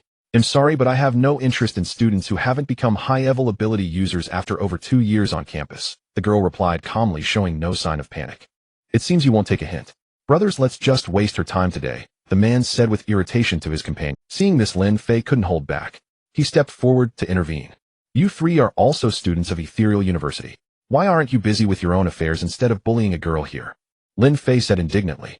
Oh, I'm just having a little spat with my girlfriend. What's it to you? The middleman retorted dismissively. Who's your girlfriend? Look at yourself. A student who's given up on the future. Why would any girl date you? The girl shot back fearlessly. Since she's refused, I think you should leave, Lin Fei said, having grasped the situation. Where did this rookie come from? How dare you disturb my business? Tired of living. The man calling himself Wang Hao sized up Lin Fei and quickly guessed he was a freshman speaking with contempt. If you want to fight, I'll spar with you, Lin Fei said without flinching. I don't have time for your nonsense. Beautiful, if you don't agree, you'll spill about your sister. Then you won't be able to stay at Ethereal University. The man calling himself Wang Hao quickly sidestepped Lin Fei and threatened her. Upon hearing this, the girl's face darkened and an aura of pressure radiated from her. Unforgivable. You've said the one thing you shouldn't have, she declared. With a wave of her hand, the man, named Wang Hao's face turned ashen, his muscles trembling and legs shaking as if bearing an immense pressure. Beads of sweat the size of beans appeared on Wang Hao's forehead, betraying his great strain. Suddenly the girl flicked her hand, and Wang Hao was sent flying backward like a released spring, stumbling several steps before crashing to the ground in defeat. The boss is down. Let's get out of here, the remaining 2 men said, glancing around before hastily retreating, supporting the fallen Wang Hao as they left. Lin Fei was stunned by the girl's decisive action. My name is Yiyu. What's yours? She asked, looking at him. I'm Lin Fei, he replied, snapping back to reality. Lin Fei, reckless, but with a sense of justice. I'll remember you, Yiyu said with a faint smile before walking away. Lin, was that a good idea? Those 3 male students seemed troublesome. We'll need to be careful from now on, Eugene Yin said, stepping forward with concern. It's fine. If we've made enemies, so be it. Let's focus on our own business, Lin Fei replied, unconcerned. Compared to the threats of the chaos wasteland, offending 3 bad students was trivial. Eugene Yin nodded and led Lin Fei into the convenience store. Eugene Yin purchased a chip and 2 bottles of purified water, while Lin Fei bought a loaf of bread and a bottle of water. They then returned to their dormitory together. Lin, classes start tomorrow. Let's check our schedule quickly, Eugene Yin said to Lin Fei, who was seated near. Lin Fei nodded and turned to open his smart interactive device. Soon they learned the course arrangements for the semester. In this martial-era university, education emphasized both cultural and martial arts, and Ethereal University was no exception. Lin Fei noticed this from his class schedule. For Class 9 of the first year, besides a certain number of cultural classes each week, there would be 3 ability training sessions on Monday, Wednesday, and Friday. Abilities were acquired after humans were bathed in the light of God. Depending on individual physiques, ability levels varied, and the types were vastly different. However, through experiments, humans discovered that prolonged use of abilities could enhance their effects. After extensive exploration, they developed a set of training methods applicable to most abilities. With these acquired training methods, even a first-level ability user could, through high-level cultivation, rival other advanced ability users. According to the information Lin Fei knew, these acquired cultivation stages could be divided into beginner ability user, intermediate ability user, advanced ability user, super ability user, and top ability user. The further one progressed, the more effectively their abilities could be unleashed. After a peaceful night, time swiftly arrived the next day. Lin Fei and Eugene Yin finished their morning cultural classes and headed to the afternoon superpower training. The training took place in the sports hall, where Lin Fei had previously undergone his physical fitness test. When they arrived, some classmates were already waiting, and the two quickly joined the group. In truth, locating their class formation so quickly was thanks to Eugene Yin. Despite attending the orientation, Lin Fei still couldn't immediately distinguish his own classmates, but Eugene Yin could. Lin, what do you think the superpower training will involve? Eugene Yin asked Lin Fei as soon as they joined the group. I'm not sure either. Since our superpowers rarely align, I imagine the training will vary accordingly, Lin Fei replied, after a moment's thought, basing his speculation on the information he had. Eugene Yin nodded and then they waited with their classmates for the instructor. Before long, two male teachers, one in a blue-green tracksuit and the other in an orange shirt, arrived at their waiting area to confirm the students' class assignments. Hello everyone, I'm your superpower training instructor. My name is Tung Qingshan, and this is my partner Yin Ling, the teacher in the blue-green tracksuit introduced after verifying the class information. Lin Fei and the others promptly greeted the teachers and then awaited their instructions. I've reviewed everyone's superpowers. Though diverse, they generally fall into two categories: combat-oriented and intelligence-oriented. Our training will be divided accordingly. Teacher Tung quickly announced. Everyone, this is your first training session. They'll first teach you some basic methods for cultivating superpowers. We'll delve deeper in future sessions. Tung Qingshan outlined the day's training tasks and then organized the students into formation. Lin Fei had previously relied solely on physical exercise and nutrient fluids to enhance his physique. Now encountering a systematic method for superpower cultivation, he was filled with curiosity and anticipation for what the teacher would teach next. Before we begin, I'd like to hear your views on superpowers, Tung Qingshan said, noticing the students' attentive silence. A superpower is an enhancement of human capabilities, like an auxiliary tool that helps us achieve our goals more. A classmate quickly offered their perspective. That's essentially correct, but it's only the surface. The superpower bestowed by God's light is like a part of our body, a new life that requires our care as we would ourselves. Only then can it grow strong. Tung Qingshan, unsurprised by the student's answer, soon shared his own understanding. Teacher, do you mean that superpowers are like our arms, an extension of ourselves rather than a mere tool? The student quickly grasped the concept and asked. Yes, only by correctly understanding superpowers can one properly wield this power. Tung Qingshan nodded in agreement with the student's interpretation and commented. Hearing this, Lin Fei felt a sudden epiphany. He had always regarded his superpower as an ability to be used, not developed. The teacher's words served as a revelation. I imagine that when you awakened your superpowers, you all sensed their source energy. What I'll teach you now is how to connect with this source energy to restore and enhance your powers. Seeing that many students had begun to understand, the teacher proceeded to the next step. First, try to activate your superpower, but don't force it. Simply sense the origin of the energy. The teacher quickly explained the method. Lin Fei tensed his muscles and assumed a starting stance. A cool sensation flowed from his heart, coursing through his limbs and bones, imbuing him with a sense of power. Second, trace the energy back to its source and perceive its generation and circulation. The teacher continued with the next step. Lin Fei tried to follow the method but struggled to locate the source. He attempted repeatedly, and after many failures finally found it. It was a blue orb with energy flowing over it like seawater. Each surge of blue power created ripples around the sphere. Lin Fei attempted to draw some power. The orb trembled slightly, absorbing a fine mist of water, and its energy returned to full capacity, a wondrous phenomenon. Third, try to convert the ambient energy particles into your own source energy for your use. Tung Qingshan revealed the crucial step. Lin Fei tried to immerse his consciousness into the blue orb and absorb the surrounding energy, but to no avail. The absorption efficiency remained unchanged. This step varies for everyone. It may take a month or even longer to find the method. Keep trying and ask the teacher if you have questions. Tung Qingshan observed that no student had completed the step, but wasn't surprised. He shared his knowledge of. For the remainder of the session, Tung Qingshan had the students focus on finding ways to absorb ambient energy. Though none succeeded, all were engrossed in the effort.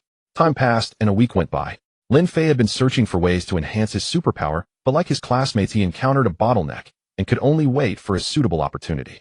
In the following 2 superpower training sessions that week, Lin Fei and his classmates were divided into 2 groups: combat-type students led by Tung Qingshan and intelligence-type students led by his partner Yin Ling. Lin Fei's training consisted of practicing combat techniques and monotonous physical exercise.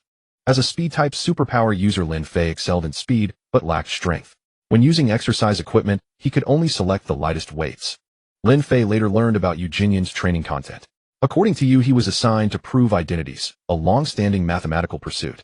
In Lin Fei's era, technology was highly advanced and mathematics had evolved correspondingly. New terminology, functions, and mathematical models had emerged, transcending the realms of calculus and linear algebra. To cultivate mathematical thinking, the game of proving identities was introduced. Complex formulas were transformed through specific mathematical changes, discussing various conditions until they morphed into the formula to be proven. Of course, there were levels of difficulty. As beginners, Eugenian and his group only worked on the most basic identity proofs, but even these proved challenging for the intelligence-type user. Lin, tomorrow is the weekend. Any plans? On Friday evening, Eugenian, seated at his desk, finished programming a machine and turned to Lin Fei. I'm thinking of finding a part-time job to earn money for nutrient fluids. As a speed-type user, I need them to improve. Lin Fei thought for a moment and shared his plan. That's actually quite simple. Pyongyang University has a combat virtual challenge system called the Stellar Tower. Each floor has an opponent, and clearing a floor offers substantial rewards. I think you should give it a try. Eugenian pondered, and then said, Ayan, you're quite well informed. With enough nutrient fluids, I wouldn't have to worry about the annual campus martial arts tournament. Lin Fei was pleasantly surprised and chuckled. I heard about it from a senior. Tomorrow I plan to visit the library, so I might not be able to join you at the Stellar Tower. Eugenian considered and replied, That's fine. You're an intelligence-type user, the library suits you better. Lin Fei didn't mind, and said, Early the next morning Lin Fei headed to the sports hall.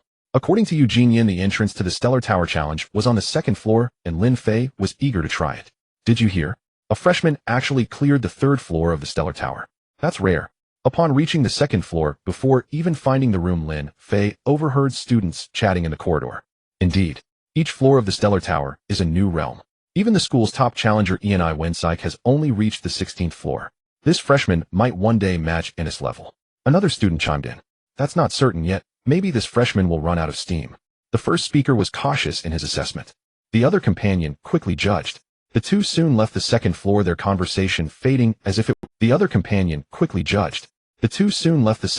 their conversation fading as if it were just an ordinary matter. After hearing their words, Lin Fei felt a bit anxious. It seemed the Stellar Tower Challenge was no easy feat. He wondered if he could successfully clear it. Calming his nerves, Lin Fei entered a room with many small private cubicles. After confirming his information, a staff member led him to an empty room and directed him into a sealed hatch. The staff member skillfully fitted Lin Fei with a metal helmet covered in sensors, then secured his body, completing the preparations before the challenge. The hatch quickly sealed shut, plunging Lin Fei into an impenetrable darkness where not a glimmer of light could be seen.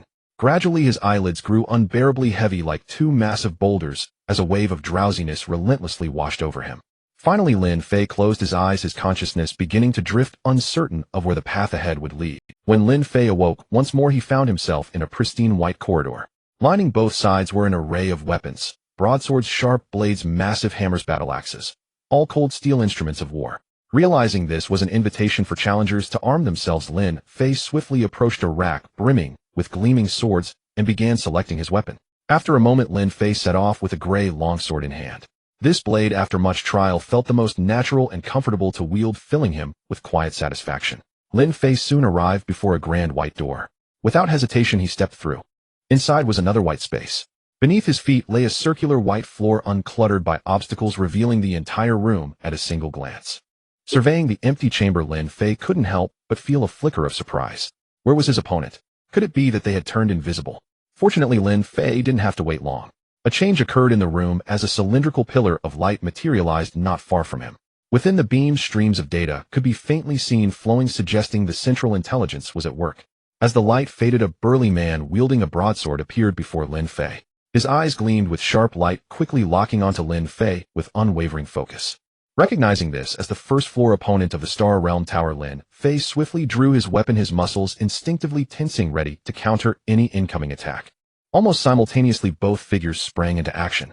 They closed and rapidly clashed in a fierce exchange, then separated once more. Lin Fei steadied himself and gazed again at his opponent, a hint of shock stirring within him. The man's strength surpassed his own. His hands gripping the longsword were nearly numb, threatening to lose their hold on the weapon. Avoid direct confrontation, Lin Fei swiftly concluded. As they closed in again, the burly man's broadsword swept in a horizontal arc, seeking to overpower him. With a leap, Lin Fei's feet lightly touched the broadsword's blade, propelling him behind the burly man. Upon landing, Lin Fei wasted no time. Twisting his body, his longsword transformed into a streak of white light, slashing toward the man's back. The fluidity of his motion was so seamless that even a master of combat would find no flaw. As if endowed with eyes in the back of his head, the burly man reversed his broadsword, spun around, and parried Lin Fei's fierce strike. Unfazed by the blocked attack, Lin Fei's longsword flickered and thrust toward the man's chest. The burly man, seasoned in battle, shifted his broadsword horizontally, using the flat of the blade to deflect Lin Fei's sword tip. With a surge of strength, he sent Lin Fei's longsword recoiling upward. Lin Fei remained calm. He rolled to evade the man's ensuing heavy downward strike, then moved with his sword, launching an attack from the side. In the moments that followed, Lin Fei fully exploited his speed advantage, attacking, repositioning, striking again, forcing the burly man into a relentless defensive stance. After dozens of exchanges, Lin Fei seized a gap in the man's defense. His longsword pierced the left side of the opponent's neck, and the burly man's movements ceased abruptly. Lin Fei withdrew his long sword as the burly man's body dissolved into shimmering specks of light, fading from the room. At the same moment, a door swung open in the distant wall, presumably leading to the second floor. An hour later, Lin Fei stood outside a department store near the campus, his mind replaying the earlier experience. Though the battle on the first floor had been arduous, Lin Fei had emerged victorious. The opponent on the second floor, however, was far more terrifying, a young man wielding a spear. His spear techniques were impenetrable, leaving Lin Fei unable to close in, ultimately forcing his defeat. Yet merely passing the first floor brought Lin Fei considerable gains. He was awarded 10,000 alliance credits, a pleasant surprise that reaffirmed the advantages of greater strength. Calming his mind, Lin Fei entered the department store and purchased 10 portions of a grade nutrient fluid. As he prepared to pay, he encountered a familiar face. Yiyu, what are you doing here? Lin Fei quickly approached and asked. Lin Fei, I recently acquired a new sword and plan to buy a suitable tassel for it. Yiyu replied, somewhat surprised to see him, but sharing her plan nonetheless. You girls always fancy such novel trinkets, Lin Fei teased. Yes, unlike you boys who are obsessed with competition and dominance all day long. Yiyu retorted, following his lead, without sparing his feelings. Lin Fei found it utterly unfair, unable to gain even a slight advantage in their verbal sparring. Lin Fei, my dormitory is just ahead. Let's part ways here, Yiyu said as they left the store and walked along the campus path for a while. All right, be careful. Don't run into those troublesome students again, Lin Fei agreed, then advised. Don't worry, I'm stronger than you. If they come, I'll teach them another lesson, Yiyu said, waving her fist with a smile. Lin Fei was speechless. He could only watch Yiyu depart before returning alone to his residence. Upon entering his room, he found it empty. Eugene Yen had not yet returned. Searching the space, Lin Fei decided to take out his nutrient pod and set it up. After rearranging the room's contents, Lin Fei finally cleared a corner for the nutrient pod. He then retrieved it from his Thunder Dragon ring. Lin Fei decided that when Eugene Yen returned, he would mention owning a small spatial ring to avoid complications. Although spatial rings were rare, smaller ones were not unheard of, so it would not draw undue attention. Having finished these preparations with Eugene Yen still absent, Lin Fei resolved to seek him out and also toured the school library, hoping to find books that piqued his interest. Pyongyang University Library. While Lin Fei headed to the sports hall, Eugene Yen had arrived here. Amid the numerous programming books, he selected one titled A Brief Analysis of Intelligent Machine Loyalty and a few on program design, then found a seat and began reading. Eugene Yen seemed to have a particular affinity for books, especially those related to intelligent machines. Hours slipped by as he pored over the pages with students around him, changing several times. A growling stomach finally interrupted his reading, reminding Eugene Yen of lunch. School rules prohibited bringing food into the library. After a quick meal at the small cafeteria outside the library, Eugene Yen resumed his research. Soon a book dropped from above, landing beside him and startling him from his concentration.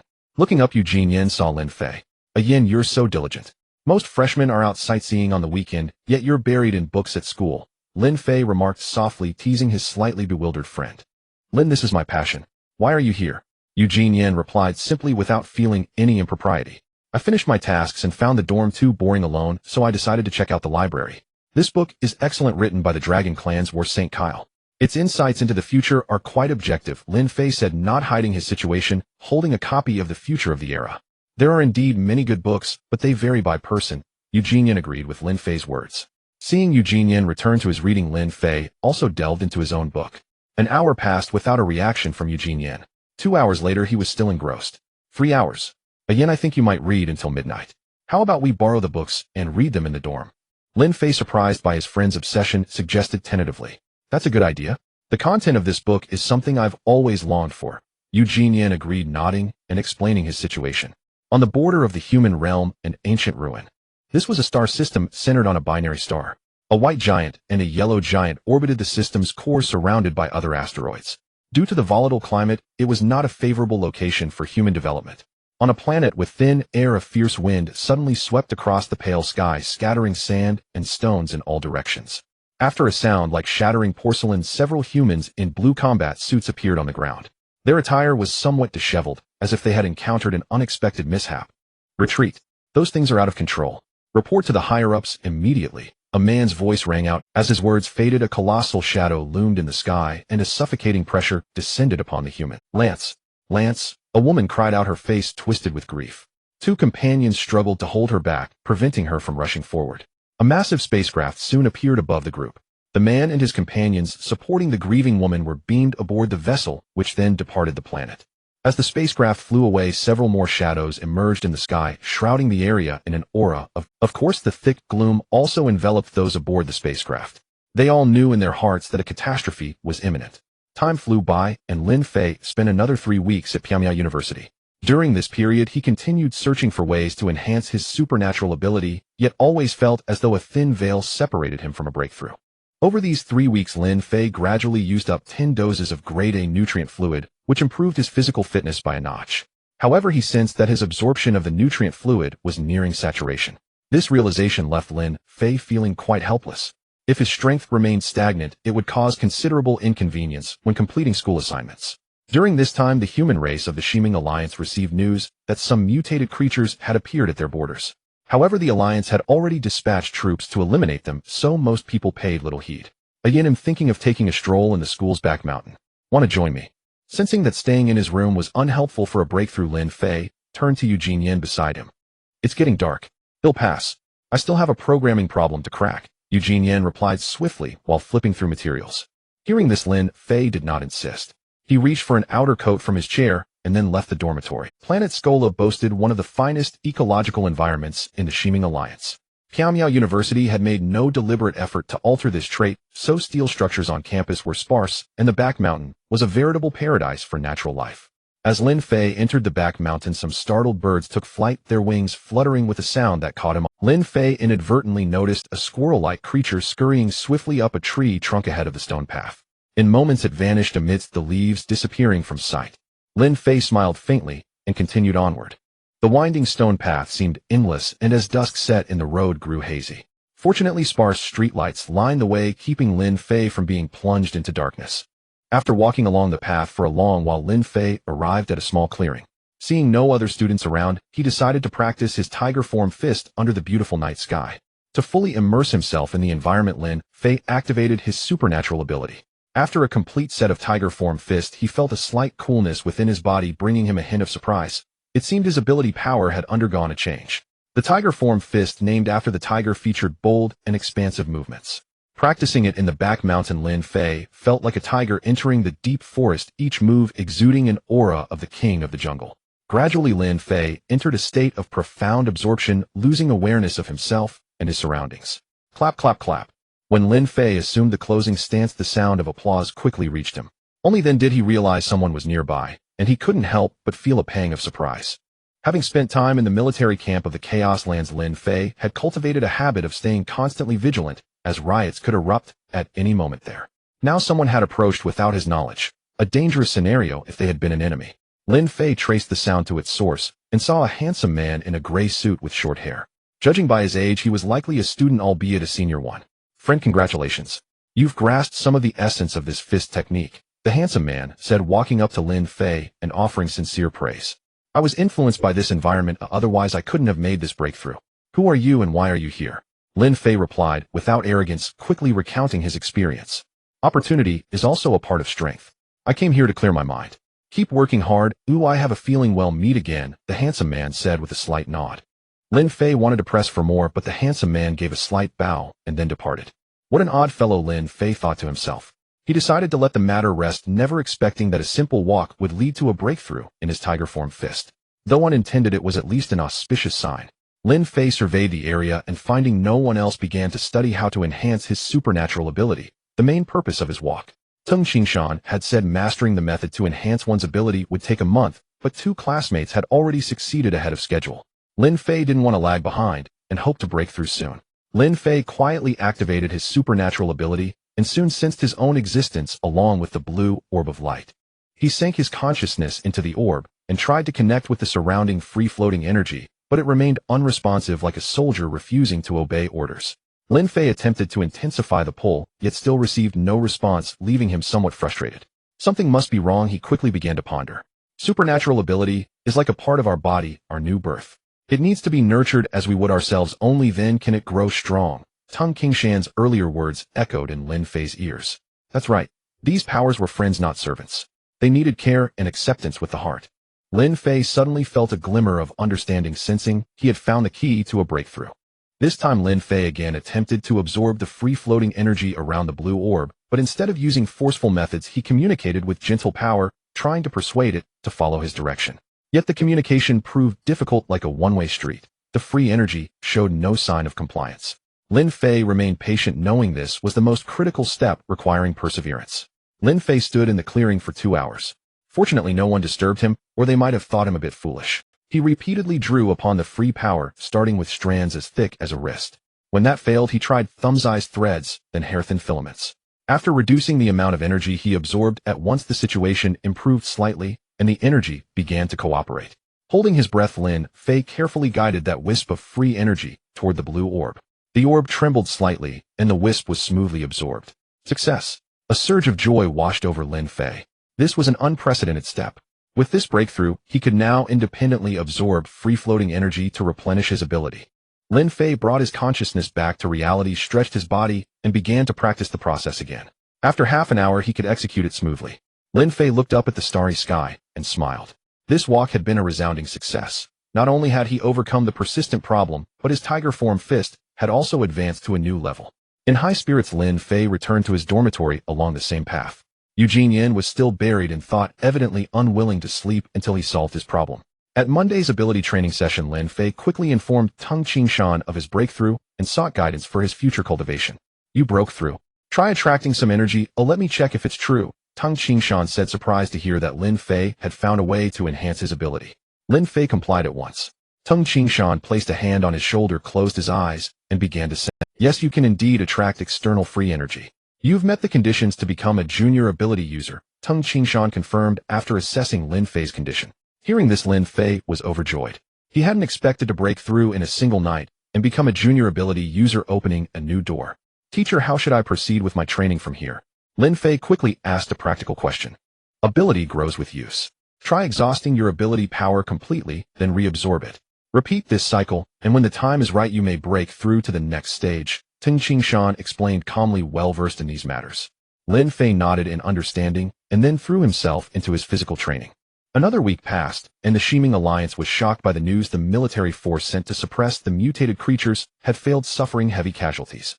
Though reinforcements were dispatched, the delay had already cost control of 3 border star systems. Everyone feared the war would spread further. Those who knew of the glorious Holy War felt a lingering dread, uncertain whether another full-scale racial conflict loomed. From the front lines, reports trickled in about the enemy, mainly giant insectoids whose queens could perform small-scale spatial jumps, allowing them to spread to neighboring planets. So far in the battle, no advanced forces beyond the queens had been detected, but even the insectoid soldiers alone demanded the Shiming Alliance's full vigilance. Over the week, after several cycles of exhausting and replenishing his ability power, Lin Fei stabilized his strength at the junior ability user level. Lin Fei noticed that becoming a junior ability user had increased his speed and strength by about 20%, giving him greater confidence to challenge the second floor of the Star Realm Tower. However, Lin Fei didn't rush to take on the challenge, as another task required his attention. Staring at the document on his desk, he felt a hint of hesitation. According to Pyongyang University's regulations, students must complete one off-campus practical activity each semester with a specific content submitted by the student and approved by the school. Lin Fei now had to choose his activity. This practice could be applied for as a team or individually. Lin Fei was currently struggling to find suitable. Eugene Yin checked the data on his electronic device and said excitedly, Lin, I have an idea. Startled by Eugene Yin's sudden words, Lin Fei inquired, what idea? It's about the practical activity. I have an idea. Hesitating, not Eugene Yin quickly shared his thoughts. Let's hear it. Lin Fei, who had been troubled by the lack of suitable content, found Eugene Yin's confident words rather intriguing. You know what? On Skola Planet, there is a tomb, the final resting place of the soldiers from the glorious Holy War. I think we could go there for a field study under the theme of commemorating heroes. Eugene Yin quickly stated. Lin Fei nodded and replied, that's a good idea. Meaningful, and not too. Then it's settled. Let's discuss the detailed plan. Having received Lin Fei's approval, Eugene Yin felt even more delighted and spoke swiftly. After spending over a day, Lin Fei and Eugene Yin finally worked out the specific plan and prepared to organize the materials to submit their proposal to the school. That afternoon, Lin Fei and Eugene Yin headed to the school's academic building with printed documents. When Lin Fei arrived, several students were already handling paperwork. They quickly lined up at the end of the queue and waited. Before long, a man in a dark green hoodie came and stood behind them, apparently also there to submit documents. After a short while, it was their turn. Following the staff's instructions, they stacked the documents in order and handed them over, completing the task. Lin, we're finally done with this. Now we can focus on training. Eugene Yin breathed a sigh of relief as things. Yes, Lin Fei nodded. Suddenly the man behind them stumbled and fell to the ground while submitting his documents, scattering the already filed papers everywhere in chaos. Sorry. You folks behind can go ahead. They'll sort these out. The man seemed apologetic as he hurriedly gathered the scattered papers. The sudden incident irritated the staff, but they assumed it was unintentional and let it go. No one noticed that the eyes of the man in the dark green hoodie gleamed with an unknown light. Lin, let's go to the convenience store. I want to buy some bread. As they walked out of the academic building, Eugene suddenly remembered something and spoke. Lin Fei nodded, and they went to the school's convenience store together. After leaving the convenience store, perhaps by coincidence, Lin Fei saw the man in the dark green hoodie again. The man clutched his chest, glanced around, and then headed into the small grove behind the store. Eugene was about to return to the dorm when Lin Fei grabbed him, leaving him puzzled. Lin Fei pointed toward the back of the convenience store and led him to follow quietly. Peeking around the corner, Lin Fei and Eugene soon spotted three men, one of whom was the man in the dark green. Boss, I've got the goods. The man in the dark green hoodie pulled some papers from inside his shirt and said, haha, as long as we change the activity on these documents to going to the front lines to fight the Zerg, that little girl, you won't have it easy. Another man quickly voiced his idea. Good. Last time she embarrassed me in front of the students. This time, the young man in the middle seemed very pleased as he took the papers, smiling. This man was none other than Wang Hao. Gentlemen sneaking around and tampering with someone else's application materials is hardly a glorious act. Having understood their intentions, Lin Fei no longer hid and stepped out, speaking. It's you again, that clueless freshman. What a narrow path. Since no one else is around, I'll teach you a lesson first. Wang Hao recognized Lin Fei and said angrily, Boss, go ahead, show him your mysterious shadow fist. Another of Wang Hao's companions egged him on. In that case, I'd like to see what tricks you bad students have. Undeterred, Lin Fei signaled Eugene not to intervene and stepped forward. Seeing Lin Fei approach, Wang Hao rolled up his sleeves and assumed a fighting stance. Fight! Without hesitation, Lin Fei kicked off the ground, turning into an arrow released from the bow, charging straight at Wang Hao. As a third-year student, Wang Hao was not slow to react. He sidestepped and then thrust his fist toward Lin Fei's abdomen. Lin Fei did not pause. He stepped forward to evade Wang Hao's attack, then spun and swung his fist toward Wang Hao's chest. Seeing this, Wang Hao threw another punch, meeting Lin Fei's in a clash. After a brief separation, they closed in again and continued their struggle. Lin Fei's body was strengthened by nutrient fluid, while Wang Hao was a third-year student. For a time, neither could gain the upper hand. Lin Fei realized that Wang Hao's combat skills honed over 2 extra years were indeed formidable. Suddenly, Lin Fei struck.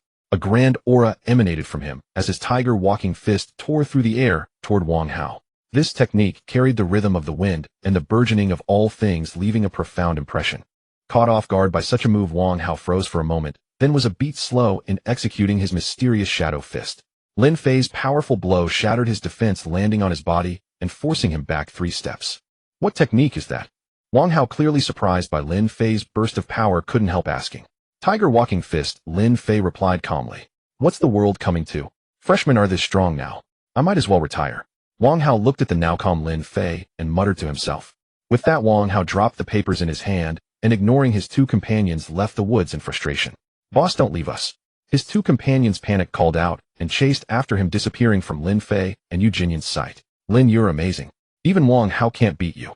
I was worried earlier.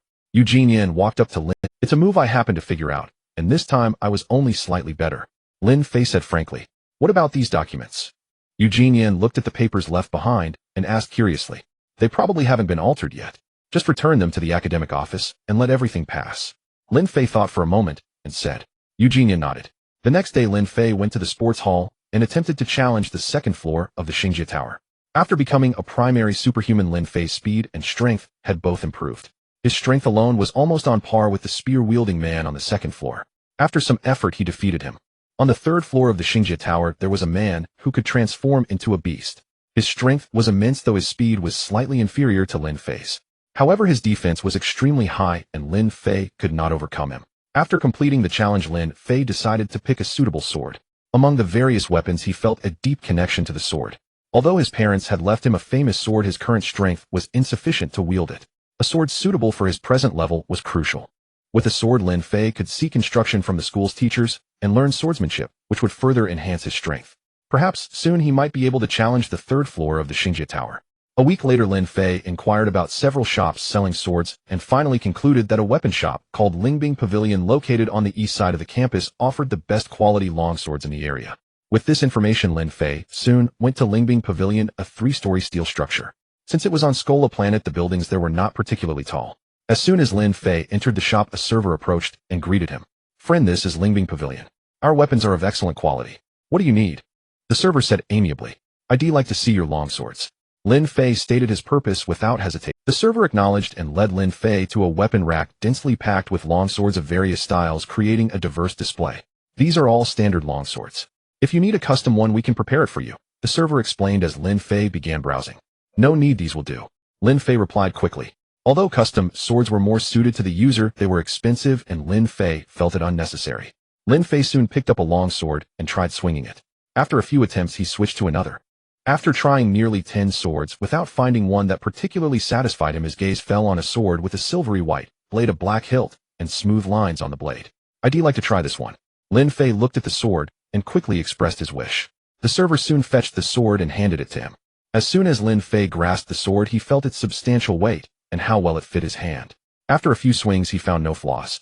This sword is called the Leguang sword, characterized by its ease of use and swift attacks, making it suitable for superpowered individuals who are not particularly strong in strength, the attendant remarked, glancing at Lin Fei before quickly reciting the information he knew. Lin Fei nodded, then returned the Leguang sword to the attendant and continued testing other weapons.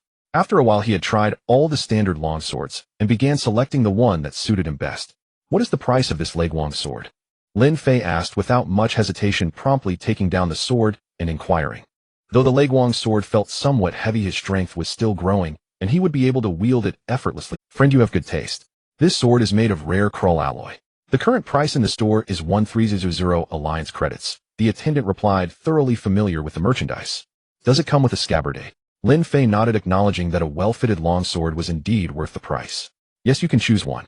"Are you sure you want this Leguang sword?" the attendant promptly confirmed. Lin Fei gave a solemn nod. "Then it'll take you to pick a scabbard," the attendant said, understanding the situation.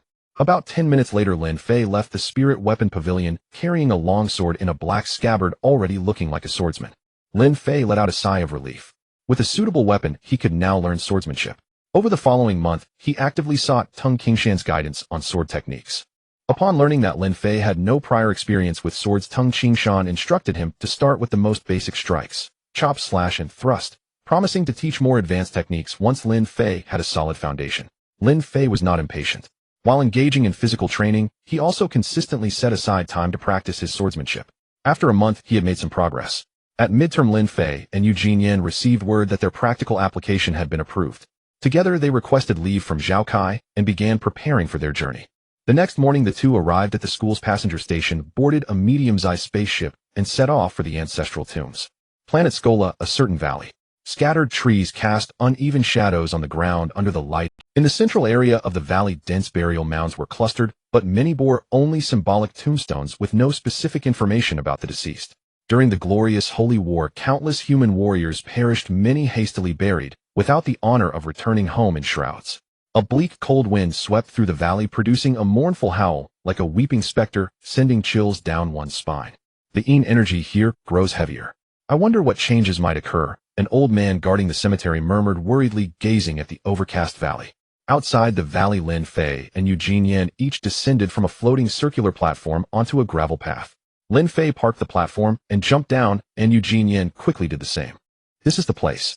Yan, let's go," and Lin Fei said, picking up 2 bouquets of fresh flowers and speaking to Eugene Yan beside him.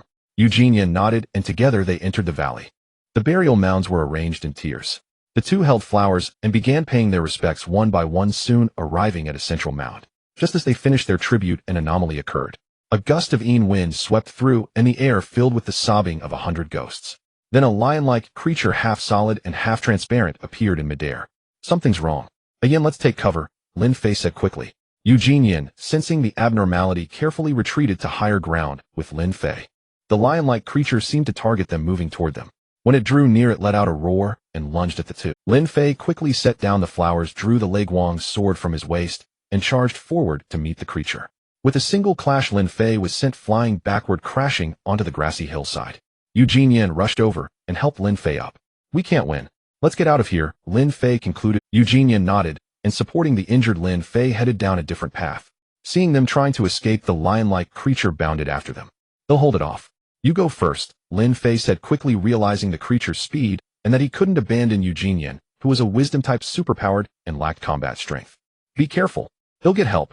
Eugene Yen agreed, knowing his presence would only hinder Lin Fei. Lin Fei gently pushed Eugene Yen away, straightened himself with effort, and gripped the Leguang's sword with both hands. The creature's attention was successfully drawn to him, and Eugene Yen quickly departed. Lin Fei became one with his mind, resonating with his surroundings. The swaying leaves and trembling grass transformed into an intangible force, merging into his long sword. The lion-like creature, undaunted, swung its sharp claws and lunged at Lin Fei. At the same moment, Lin Fei's Leguang's sword came slashing down. Two immense forces collided. Lin Fei was sent flying backward again, while the creature faltered, letting out a mournful cry as its body became more translucent. After falling, Lin Fei drove the sword vertically into the ground, and using it for support struggled to his feet. But he had no strength left to attack. Was this where he would meet his end? Lin Fei felt a pang of unwillingness. At the power of artistic conception, a soft voice suddenly came from behind him. Lin Fei turned to see a translucent young man. To his astonishment, the lion-like creature trembled slightly at the young man's appearance, as if encountering a far greater being. "You evil spirit, go back and cultivate properly," the young man said softly. He extended an index finger toward the creature, and a sword aura shot forth. Struck, the lion-like creature dissipated instantly, unable to withstand the young man's casual blow. "May I ask, Senior, who are you?" Lin Fei asked, his heart still racing from his narrow escape. The young man did not reply. After a moment of contemplative silence, he waved his hand again, sending a gust of wind that knocked Lin Fei to the ground. "Lin, wake up. Wake up." After an unknown time, Lin Fei vaguely heard someone calling him and struggled to open his eyes. His eyelids were heavy, but after a strenuous effort, he finally made out the source, Eugene Yen. Looking around, he saw an old man with Eugene Yen. "Again, it's good to see you. What about the monster? It seems to have been destroyed. Did you see a young man?" Lin Fei sighed in relief, patted his head, and asked, "Monster? Man, Lin, I don't know what happened. I found the caretaker, but we only found you unconscious." "I didn't see anyone else," Eugene Yen said, puzzled. "Monster? Man, I think you might have encountered some lingering spirits of this cemetery," the old man interjected, having caught on. Lin Fei and Eugene Yen turned curious eyes to him. That monster was born from the obsession of the dead here. Warriors who died without their bodies returning home left behind attachments, giving rise to that creature, the old man explained, seeing their curiosity. As for that young man, he was likely a high-ranking officer buried here. After death, his will endured, turning him into a guardian spirit that oversees this land, the old man continued after a pause. Lin Fei and Eugene Yen nodded in understanding and chatted with the old man for a while. After some time, the two took their leave, offering flowers to the warriors buried here before departing.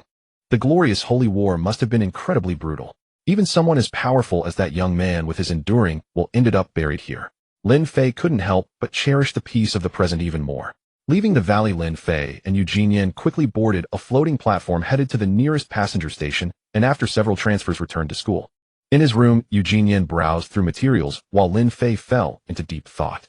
Unknown to others, Lin Fei's mind was in turmoil. After fainting, he seemed to have gained something in his memory. Upon inspection, he discovered it was a sword technique. Lin Fei couldn't discern the level of the sword technique, but each time he recalled it, a name, Chao Lu, vaguely surfaced. He speculated that this might be the name of the sword art. However, Lin Fei did not intend to rush into learning it. According to Tung Qingshan, his basic swordsmanship was still not solid enough and needed more practice. After this incident, Lin Fei and Eugene Yen's lives returned to normal. Lin Fei trained daily, while Eugene Yen read various programming books. Before they knew it, finals arrived. "Again, I might go back to Blue Moon Star for the finals. What are your plans?"